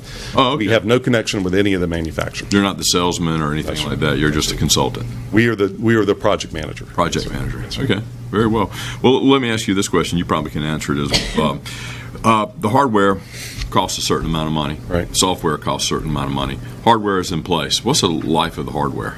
It's 20-year warranty. So it's got a full 10-year warranty, and then it's prorated each and every year for 20 years. And did Ferguson just change that, or Census, excuse me? It's now 25 years. 25 years? Yeah. That's a recent change, which is... And the software is updated on a how regular basis? As long as you're engaging in the license agreement with Census, all the firmware updates and software updates are provided at no additional charge. For perpetuity? For the life of the contract. How long is the contract? So that it should be. Do you know what the EULA says currently? I think it's on an annual renewal basis. Annual renewal basis. Yeah. Covered in the maintenance agreement. Annual. And it's hosted. Okay. So we just got to say we want to do it every year, and you say thank you. Right. Okay, we're cool. Your incentive is to keep us happy, right? And do we have a clawback if you don't keep us happy? There is language in there. Yes. Okay. One of the things about having an annual renewal is there are third-party software systems that can do the same thing as the manufacturer's software, and that gives the county flexibility, if you're not satisfied, to not renew that contract and redirect. Okay. So the latest software, whatever, within our needs, we should be fulfilled in that regard, and therefore the signals should work. We should not have a busted interface, so to speak. Your point's an excellent one. The industry historically has acquired third-party software providers and then kind of shoehorned software into their infrastructure. In the case of this particular vendor, Census, which is owned by Xylem, they're a worldwide billion-dollar company. Census built the software in-house to marry to its infrastructure, and so it is cutting edge, I would say. Will say. And proprietary? And proprietary. For this group? Yes, sir. Okay.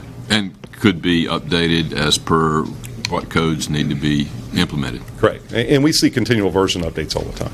Okay. All right. Thanks. Thank you, Mr. Honeycutt. Thank you. I have a question. Hang on one second. Yes, go ahead, Mr. What's the annual renewal fee? I can get that to you. I don't have it off the top of my head. Lauren may have it in her contract document. It's you have it? I mean, I can look it up. Oh, okay. Well, we'll go ahead while you look it up then, if that's all right. That's the only question I had. Okay.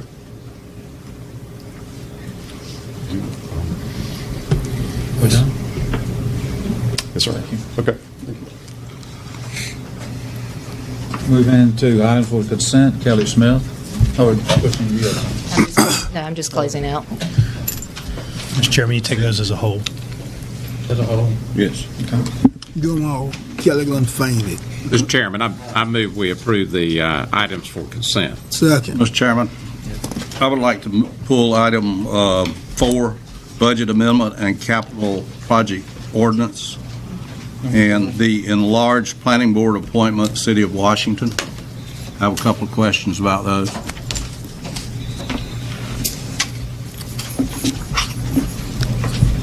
So you just want to move them down? Wherever you'd like to move them to. Number 4 and number 9. Let's move both of them underneath number 10, so we can go in and discuss them while the people are here. Okay. So,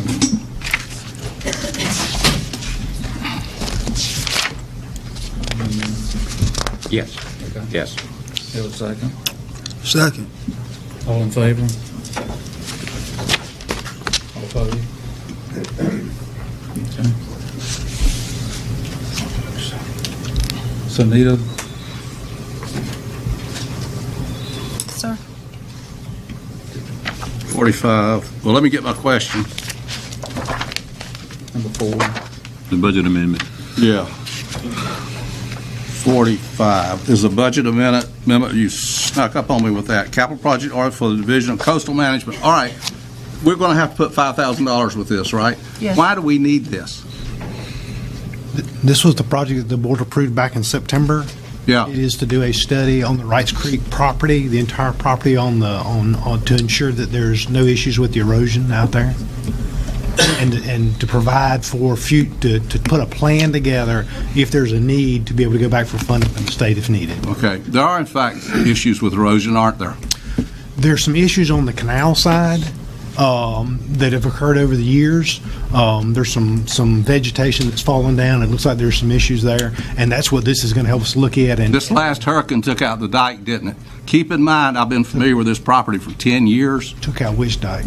Took out a part of the containment dike or the dredge material. I'm aware of that. Well, you need to go down there and look at it because it's what happened. What has happened to this property is just what I said was going to happen to it. When the hurricane lined up on it, it's going to do some damage.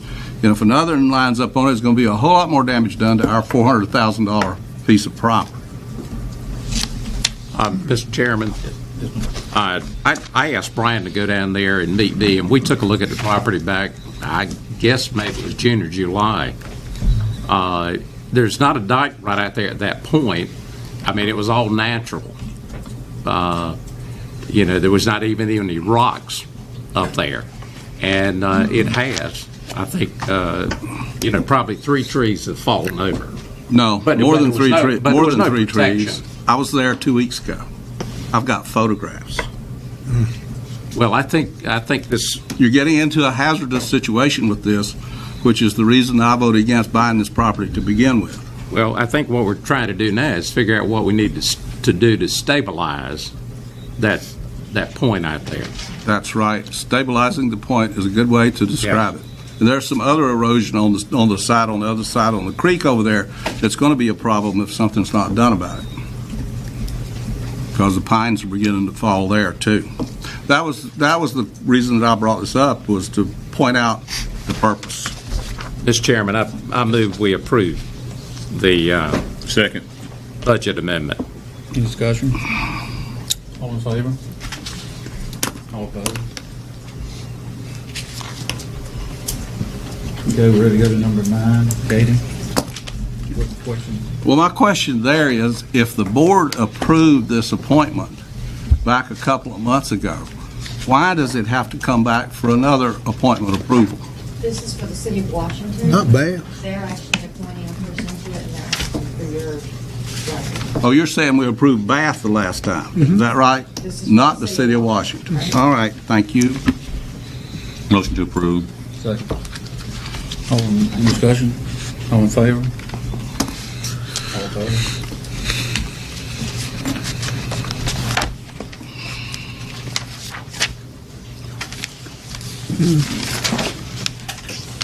We're going to take it. We've hit the 7 o'clock hour. We're going to take a short break. We'll be right back.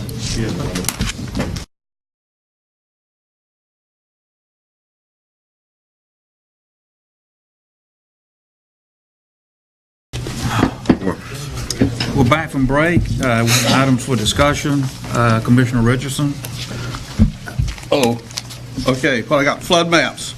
Well, what I'll do is my standard thing. I'm going to say 2 things. We got about $5 million in flood insurance premiums in Beaufort County that can go into the citizens' pockets as soon as we can get these maps approved. I know one guy that's paying $4,900 a year for flood insurance. Guess what happens when these maps are approved? He's out of the floodplain. He doesn't have to pay anything. And if he wants flood insurance for about $500, he can get a preferred risk policy. So this is a big deal for Beaufort County, and we need to be a lot more aggressive than we have been in this, because the federal government and the state government is doing nothing but dragging their heels on this project. This could have been approved in 2013 because it was 1913 flood event is what all this was based on. So the 100 years came about in 2013 to 2009. We're 6 years behind on this. So I'm going to ask the manager. I see he's ready to give us his report on why we don't have this done. Members of the board, I had another conversation with Randy Munt, who is the outreach coordinator for the risk management section of North Carolina Department of Public Safety that handles the flood map revisions. The comment period, the formal comment period, the second formal comment period that came about after some revisions that were made last year that occurred because of the first comment period. They had to go into a second, they had to have revisions, and they had to have another comment period, another formal comment period. That comment period closed December the 30th of 18. There were no comments that were received regarding those revisions, and the state of North Carolina has submitted a formal request to the federal government, FEMA, for the letter of final determination. Mr. Munt says that that could take 3 to 4 months to be returned. There is then the 6-month statutory period for which it has to be held open, which allows local governments to get their ordinances correct and in effect, and gives everybody time to get everything straight before it becomes effective. What he did say was, based on the current federal government shutdown, he did not know what that time frame may look like. That may push that out a little bit. So, but the letter from the state of North Carolina has been submitted to FEMA, requesting the letter of final determination for those maps. Great. Thank you. Yes, sir.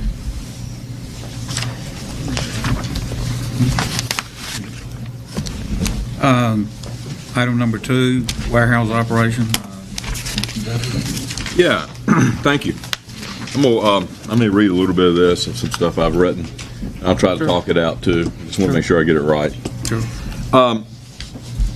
Weyerhaeuser over the years has been a leading timber producer in northeastern North Carolina. They have also been a corporate leader in our state in dressing timber. That timber being used for a variety of purposes, not least of which pulp and building materials. What has happened over the years, and I'm not clear on how it happened, all I'm clear on is that it did happen, is that Weyerhaeuser in northeastern North Carolina has achieved a regional corporate monopoly. It is known by every timber producer, every timber farmer. It is known by every timber harvester in northeastern North Carolina. And the upshot is that over the years, other lumber mills have gone out of business. With other lumber mills going out of business, there's a lack of competition for the timber producers to get a fair price for their timber. That's just not happening right now in northeastern North Carolina. Give you a case in point, I use myself as an example. Last year, May, and it was no design of my own that I got my timber cut at the highest timber futures have ever been. They're running around $600. I got my timber cut at that time. Really, the reason being I got my timber cut at that time is I had trouble getting it cut, and that just happened to be the time that they could cut my timber. Be that as it may, with timber futures the highest they've ever been, I got less, half of what I had gotten for pulp just 7 or 8 years earlier. I'm not accounting for any kind of inflation or deflation with the time period, but I got half.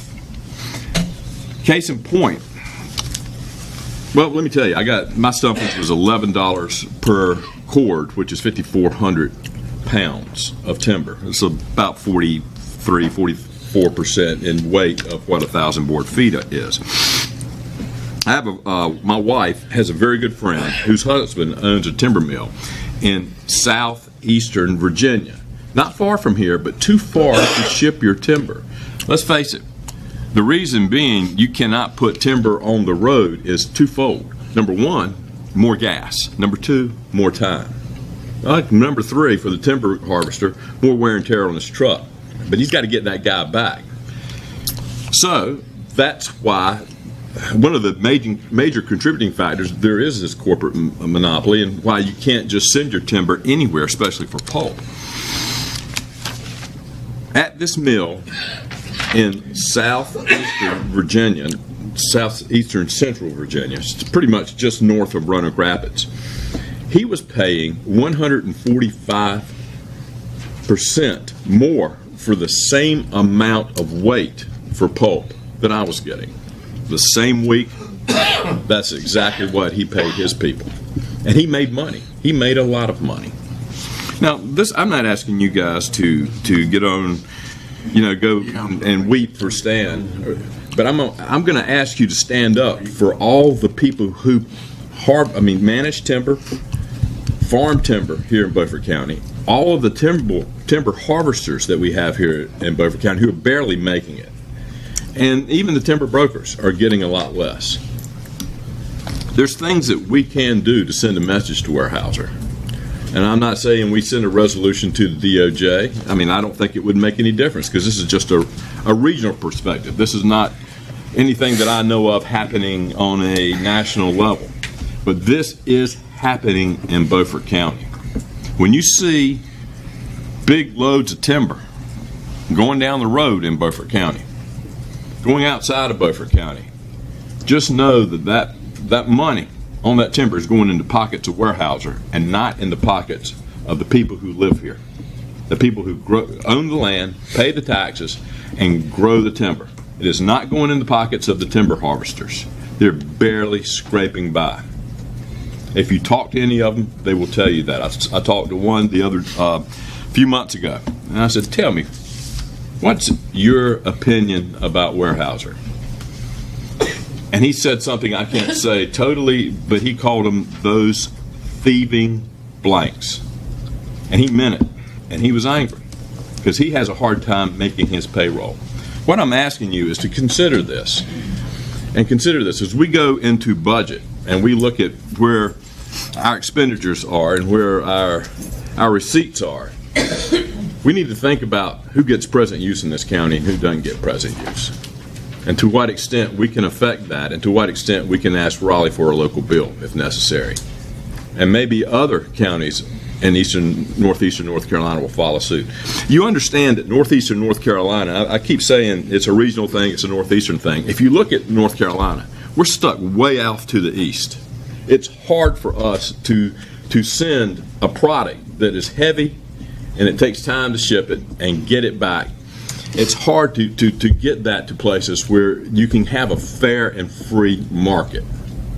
Okay? Right now, we don't have a free and fair market. And I'll be honest with you, if it wasn't for J.W. Jones Logging Company up in Elizababeth City, I would have lost my butt. I made money only because there was a timber a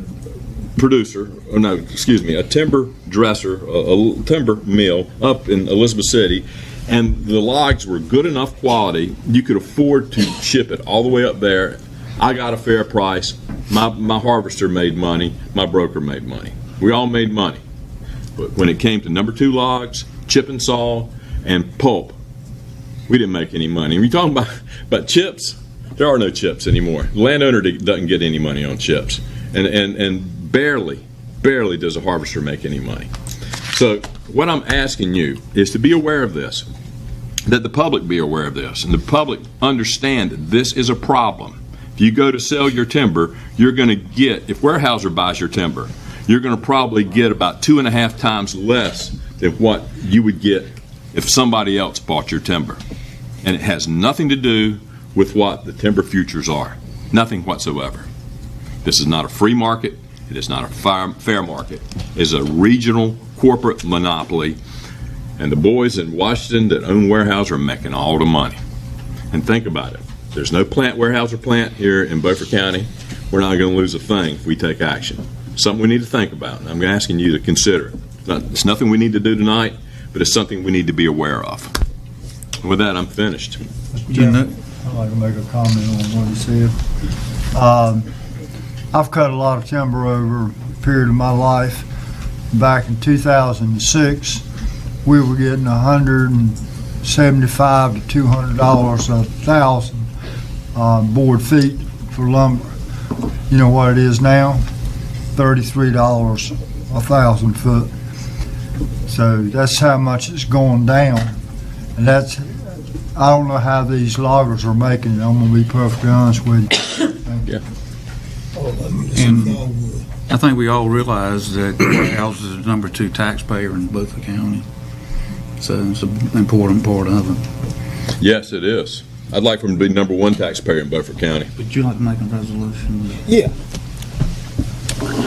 During the presentation of the gentleman that was standing here doing the mitigation, about the mitigation plan, we've omitted to make the resolution. He said if there's ever any monies that Beaufort County want to apply for, that we could make that resolutions. And I'm going to make a motion tonight that we submit that resolution. If there any monies out there available for the citizens of Beaufort County, the residents of Beaufort County, that we give our people the authority to apply for those funds. I'll second that. Well, my comment is they've always had the authority. They've always brought it into us. Well, let's verify. So, you know, I got you. They can come in and apply for anything. Any more discussion? So I'm not going to vote for the resolution because of that, because they can do it anyway. Okay. I'll make a discussion point here. I agree with Commissioner Richardson wholeheartedly that we have a problem in the United States with the FEMA application of the floodplain. I mean, not the floodplain, the flood insurance program. We are, as taxpayers, are subsidizing it at a record rate. It's going up every year, and it's unsustainable mathematically.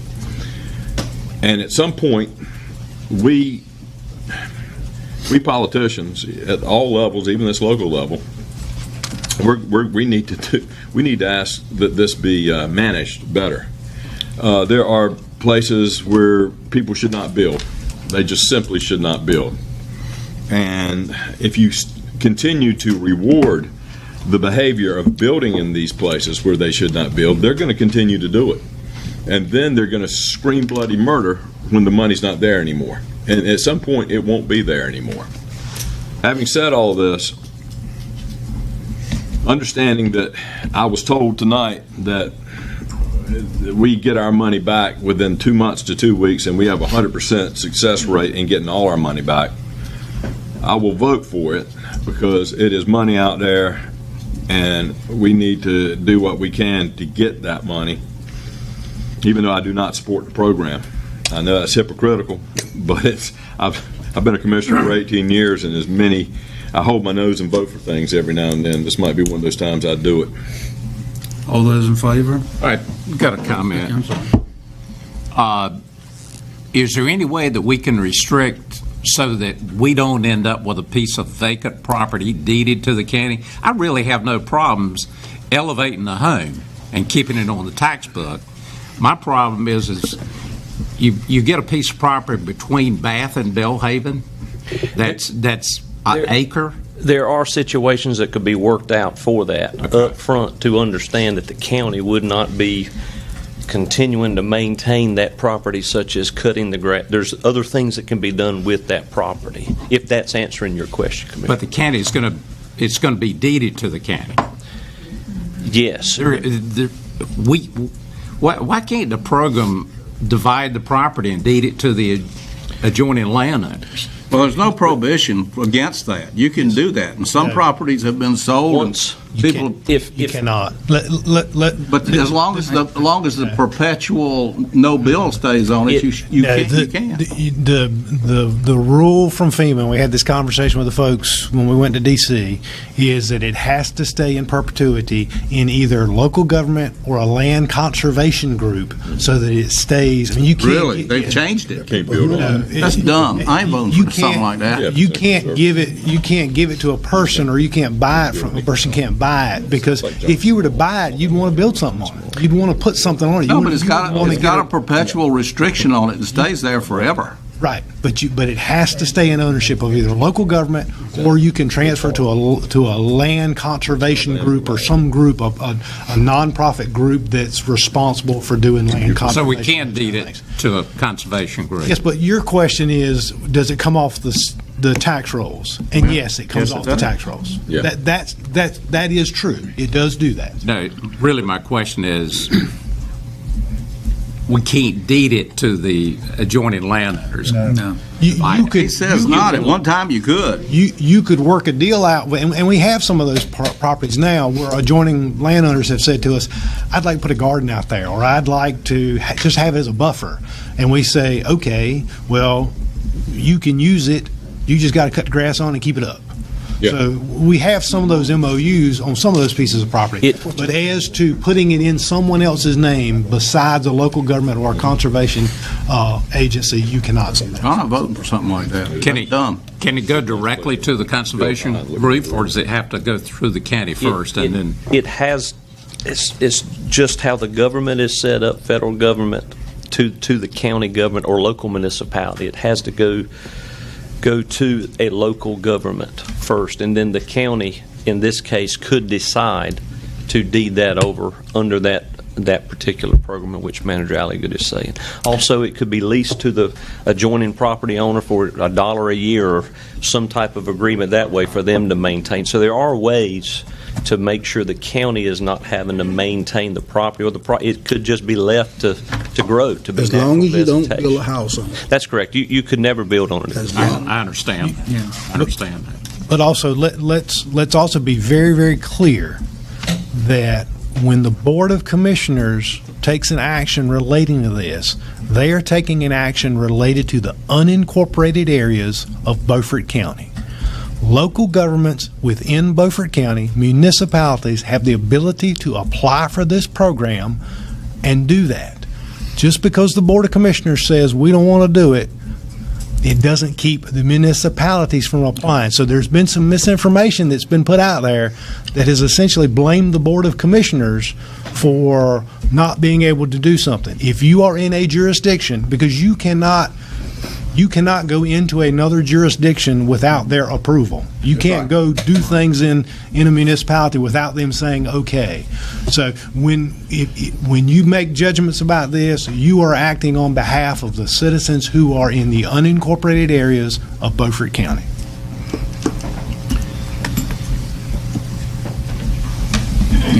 Any more comments? I have a specific question once you complete your action, I guess. We ready to vote? Yeah. All those in favor? All those opposed? Okay. If I just want to be specific from your motion, just for our office to make sure we're doing what we're supposed to. Currently, there are funds that are possibly available, but it has for us to submit a letter of interest. All that does is puts us in the pot. And then when we see anything from that, we have to bring everything back to the board for approval as we move forward. But I want to make sure we're good with that. Let me say one thing. Yes, sir. If you bring it back, and I find that there's a chance we have to wait a year, 2 years for our money, and there's not a 100% chance we're not going to get that money back. Right. I mean, with money's tight in Beaufort County right now, with the taxes going up like they have, I will vote against it. I understand. And I would like to make one other comment. I know we're saying we don't, I've heard, not me personally, but some have said they don't want their tax money going towards this. I agree with that. This is money, though, that the government has already allocated. Our taxes have already gone to it. It's just a matter of where it's going to end up now. That's already been. But we are a protractive nuisance to ask for. Yes, sir. I mean, see, that's the part I hate. That's why I have to hold my nose to vote for it. Well, I'm glad you hear your nose. Ain't socialism great? I'll do that again. Item for Gonna take your decision, money and help somebody else. Kelly Smith. Glad to hear you know. I had to hold my nose, man. You're right. Good evening, Commissioners. I come to you tonight, and we've also been in consultation with the Human Resources Manager here in Beaufort County, and we're requesting the reclassification of 2 positions. Both of those positions are currently an income maintenance caseworker 2, and we are requesting that they be downgraded to a processing assistant 4. One of the positions is currently vacant, and the other is filled by a career status employee. The duties assigned to these positions within the triage unit at DSS do not meet the responsibilities needed to satisfy the classification of an income maintenance caseworker 2. An income maintenance caseworker 2 is responsible for determining Medicaid eligibility, and these positions do not determine that eligibility. These positions are used to coordinate Medicaid transportation. The duties of this position do satisfy the classification requirements for processing assistant 4. The classification downgrades have been approved by the Office of State Human Resources. This request is a small cost savings to the county.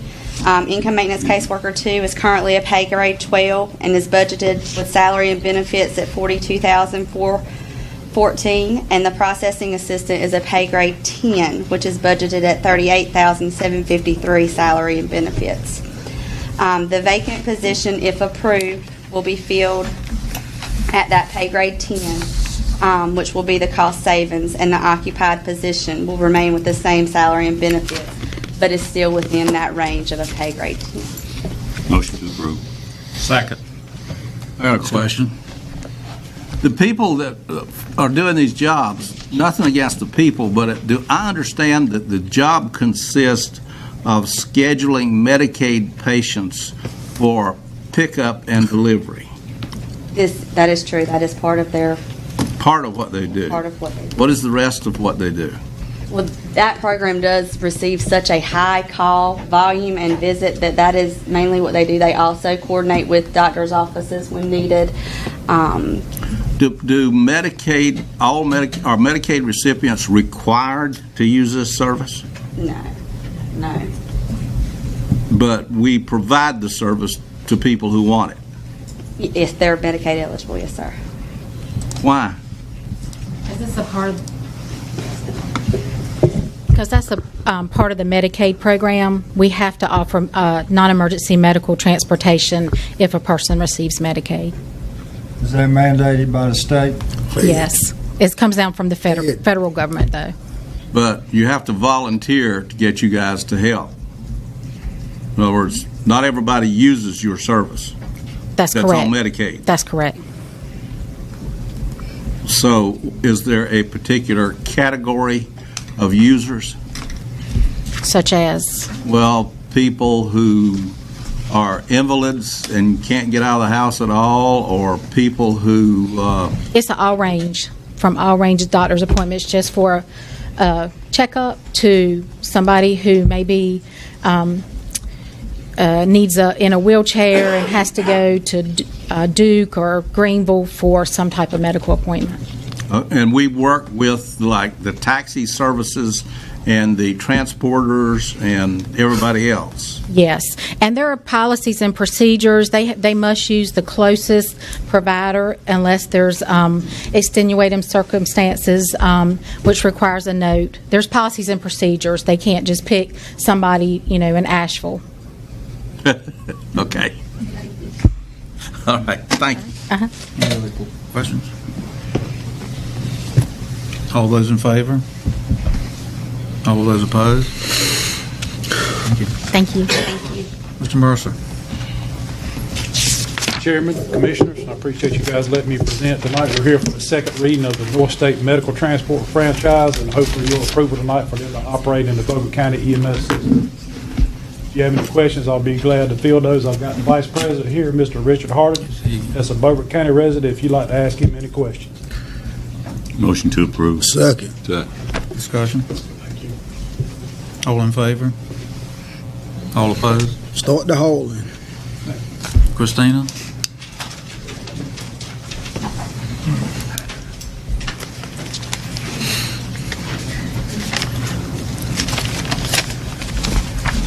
Once again, I'll speak about mitigation. This is a project that I think we are all very excited about. If you recall, a few months ago, we did receive grant funding from the Golden Leaf Foundation to partially fund the installation of generators on the north side of the river for our water system. So what I bring before you today is a recommendation to award. McDavid and Associates has completed the design of 2 generators, one which will be installed at the Washington Water Treatment Plant booster pump station, and the second one which will be installed at the Slate Stone booster pump station. 350 kW and a 150 kW. They've completed the design, put the project out to bid. We received several bids. They were received on December 20th of 2018. The low bidder is Wilson Roads Electric of Greenville, North Carolina, and McDavid and Associates presents before you a recommendation to award the contract in the amount of $326,100, which again is within the project budget and within the grant funds that we have been awarded by the Golden Leaf Foundation. Motion to approve. Second. Discussion. Is there any contingency? How does the contingency apply to this? Yes, sir, included within the project budget. Oh. And while you're looking, see if any change orders in it. There's currently, within the project budget, there was $34,000 worth of contingency. And that's not included in the bid. That's still there. Okay, great. I'm ready. All in favor, raise your right hand. All opposed? That's a lot of money. Mr. Richardson. Well, there's been a recent controversy having to do with what the state pays, and I think we're on the state medical plan, aren't we? But Beaufort County is a part of this. Pays for medical plan service. I believe it's still administered by Blue Cross, and this gets to be a real financial zigzag game. Fortunately, we have a very aggressive and conservative state treasurer, Dale Folwell, and he has looked into this and decided that just mailing somebody a bill and them writing a check for it is not the way to do business, because apparently that's what's going on. The state medical plan really doesn't know what they're paying for or how many times they're paying for. There's an opportunity for a lot of fraud here. There is a lot of inefficiency in the medical system now that we have been Obamanized. Yeah. And that is another problem. And you have to find a way to try to get some competition back into it to get prices down. Folwell thinks that he has the right to tell the people that are supposed to be administering this for us, hey, you need to at least put on the invoice what you did for the guy and what services were provided, so that we can do some audits to see how much abuse is going on within the system. So getting those prices down and letting Folwell do his job. Now, there's an effort. Vidant, one of the most inefficiently run hospitals in the world, has got a program going of trying to lobby people for the legislature to get Folwell out of this, to order him out of it, and so that he won't be doing his job. There's a lot of lobbying going on with this because there's a lot of money for hospitals to make. And if costs are tightened up and there's audits, then hospitals have to become more efficient. That means your cost gets lowered. That means our taxes get lowered. That means the individual out here that's having to pay for medical insurance on his own stands an opportunity to pay less. So everybody comes out ahead with this game. I don't really understand why people are getting taken in by Vidant, who are just screaming, put everybody on Obamacare and keep paying us so we can all make our big salaries, and we don't care about the rest of it. When money gets limited, people have to start getting innovative about how to manage and reduce cost. That's the whole purpose that's behind my short resolution here. Be it resolved, the Beaufort County Board of Commissioners supports State Treasurer Folwell's efforts to lower the state medical plan insurance cost. That's the motion. Second. Discussion. Mr. Chairman. Yes. I oppose the resolution. Based on the numbers I've seen, it would affect the system in eastern North Carolina to the tune of $40 million. And that would definitely have an impact on Vidant Beaufort Hospital as well as Vidant in Greenville. So I will oppose this resolution. Mr. Chairman? Yes. Can I speak? Yes. Speak. We talked a lot tonight about corporate monopolies. talked a lot tonight about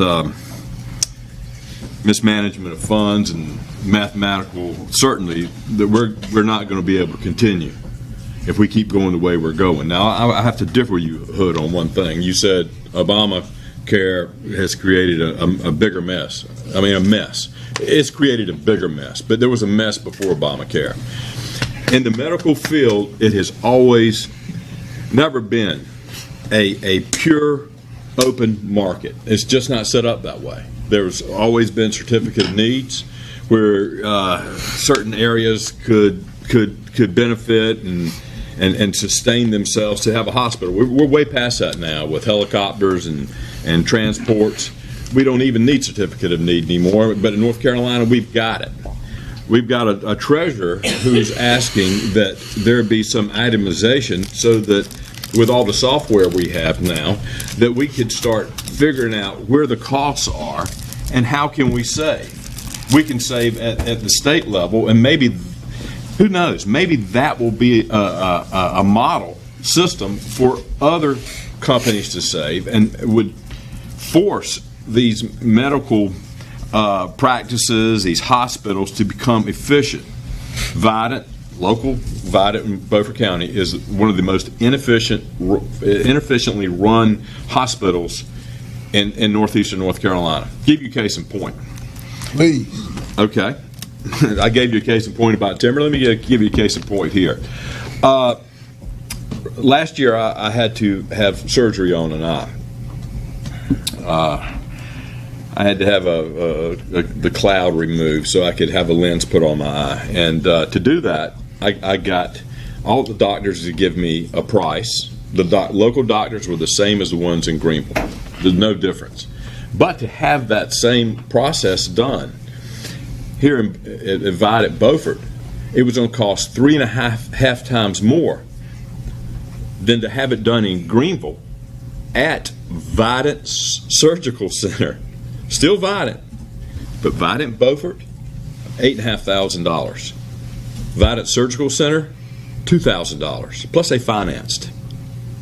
So why is it 3.5 times more here in Beaufort County than it is in Greenville? I'll tell you why. There's a market over there. Even though Vidant owns a lot of what's going on over there, there's still non-Vidant owned businesses, and so therefore there is a freer market than we have here. I'm not saying it is a perfect market. It certainly isn't. But there's a freer market. Whatever we can do to make the public aware of what's going on, we will all benefit. The problem is, yes, insurance companies should not be able to set these extremely high rates, and hospitals be inefficient, and doctors charge too much when less can be charged. That's what's happening with Obamacare, and that's what's forcing the insurance rates higher and higher. Insurance companies are making, some insurance companies, not all of them, just the ones that are favored by Obamacare, are making fabulous amount of monies right now. They're in for the whole program. And there are people in between the poor who are on Medicaid and are getting the really great Obamacare deals, and the folks that are working for companies that have their own plan. The people in between are getting to the point now they can't even afford insurance anymore, and they're making a decent living, but they can't afford insurance. It's going to have to come out of pocket. God forbid they ever have a situation where they go bankrupt because of that. But what I'm trying to say is we cannot sustain ourselves mathematically if we don't do something about the medical industry.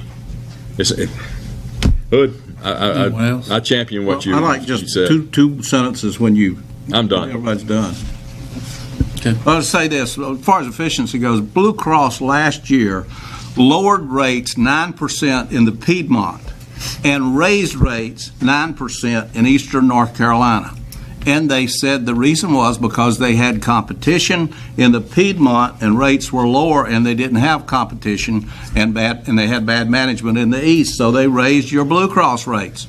This will help everybody if this thing goes through. Frankie, saving $40 million to help the local buds and keep them in business because we their buddies, that's not the way the business world works.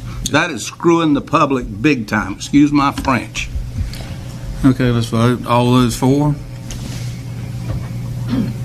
All opposed?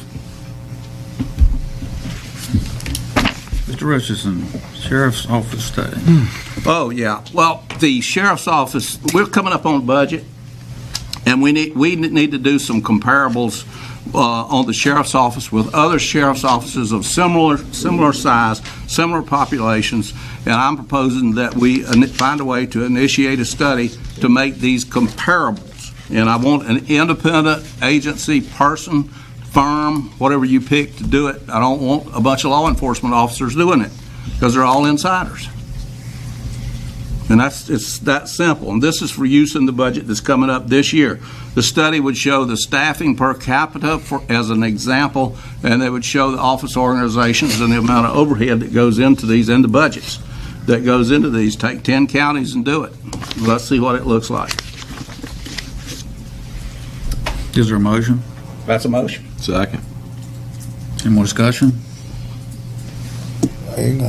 All those four? Well, let me say one thing. Go ahead. I think it's just all about transparency. And I think if we vote, every time we take a vote up here, we need to ask ourselves, are we being more transparent or less transparent? And I think this is about transparency. All those four? All those opposed? Mr. Deathridge, Commissioner Deathridge. Oh, very simply, I won't be long-winded on this one. I think I blew myself out on the last one. But we have our retreat coming up in a matter of weeks, and I think it's incumbent upon us to let the public see what we're doing.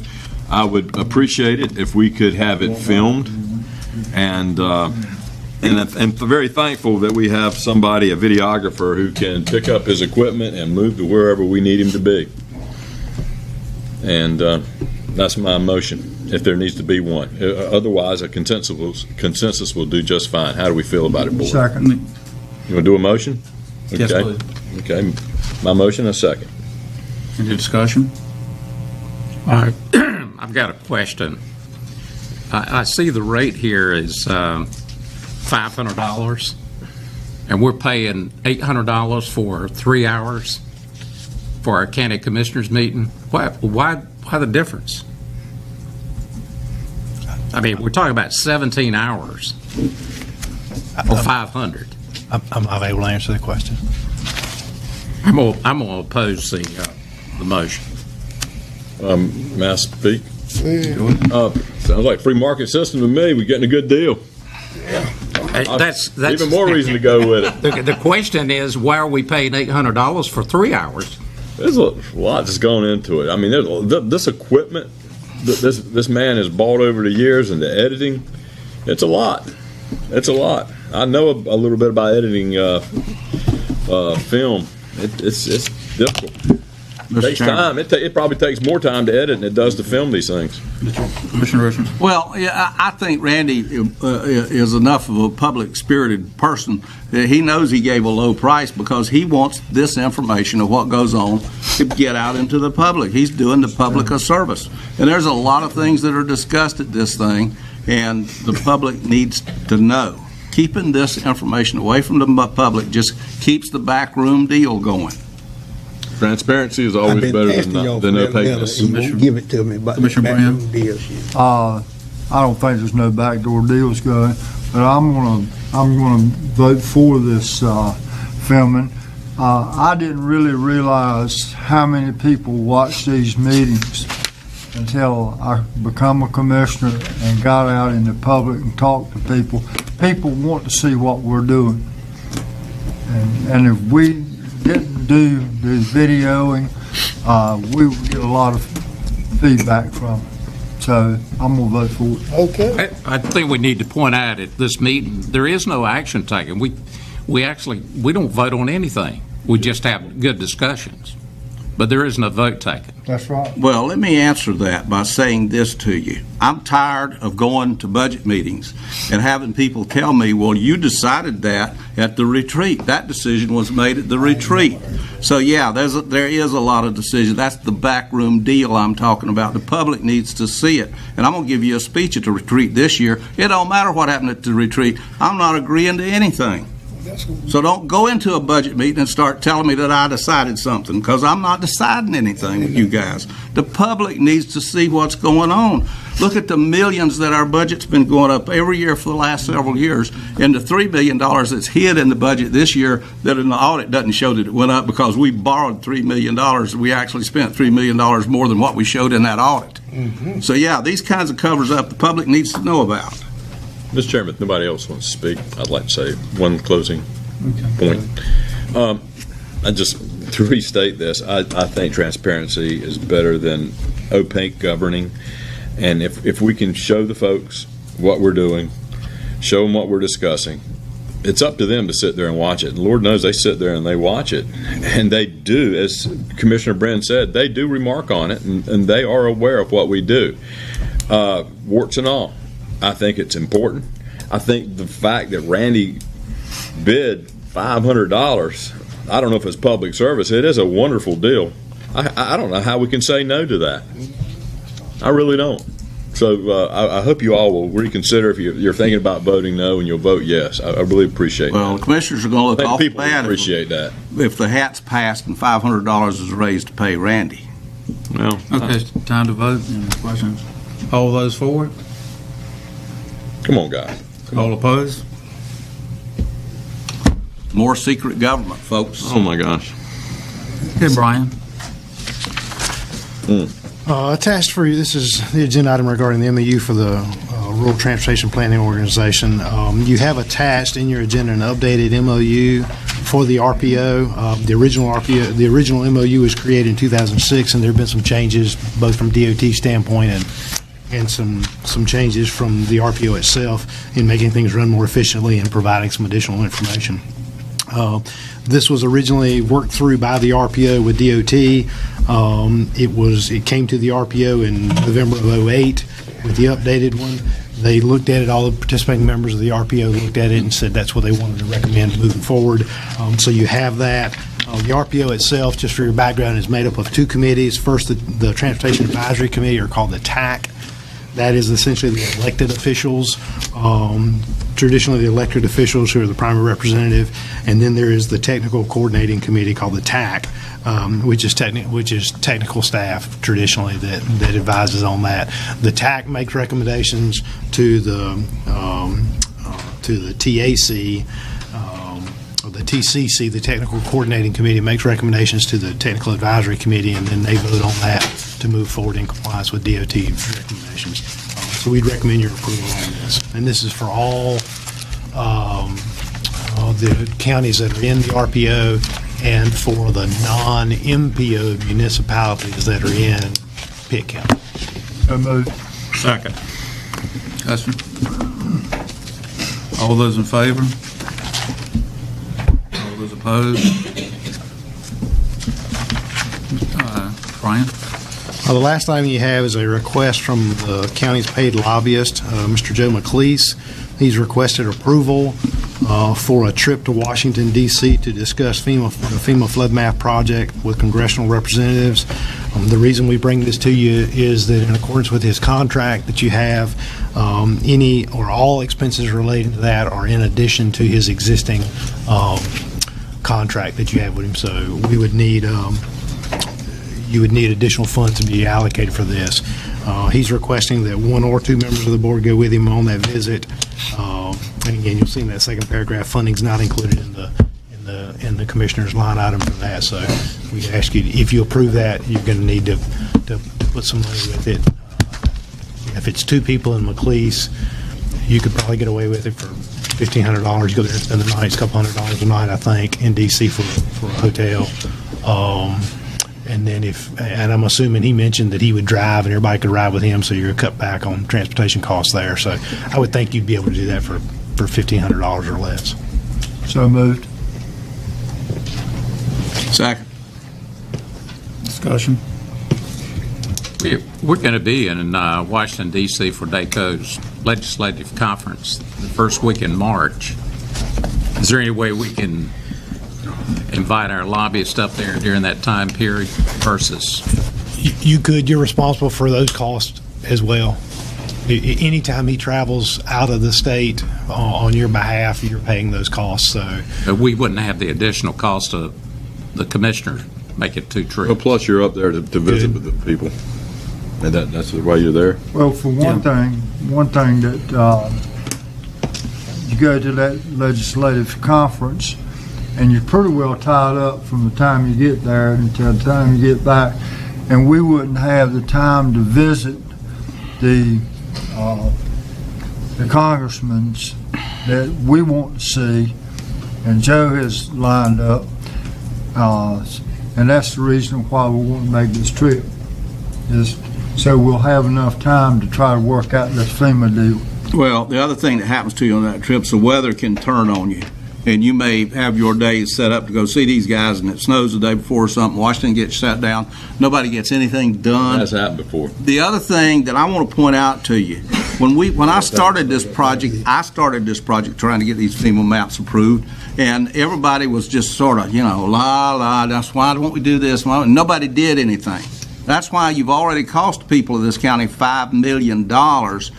An individual trip to congressman up there as a special trip of this is so important that we thought we had to come specially to see you is a lot more important than a bunch of politicians sitting around on the county commissioner day saying, yeah, we got to listen to those yo-yos, wonder what they're going to say. You're going to get a lot more done with a special trip targeting what your problem is than you are going up there and saying, well, here's our list of 20 problems, and oh, by the way, the FEMA maps just happen to be on here. You're not going anywhere with that. And that goes in file 13. That's exactly right. I think we did this a year ago. We begged and pleaded. Yeah, flood and map. it was just a part of the same general thing. It went into a 5-page report, and that was the end of it. So I don't know what a one-day trip. If you go to and target a special 2 or 3 senators and people, you're going to get a lot more out of this than you are going up there on your special day. Any discussion? Ready to vote? All those in favor? Opposed?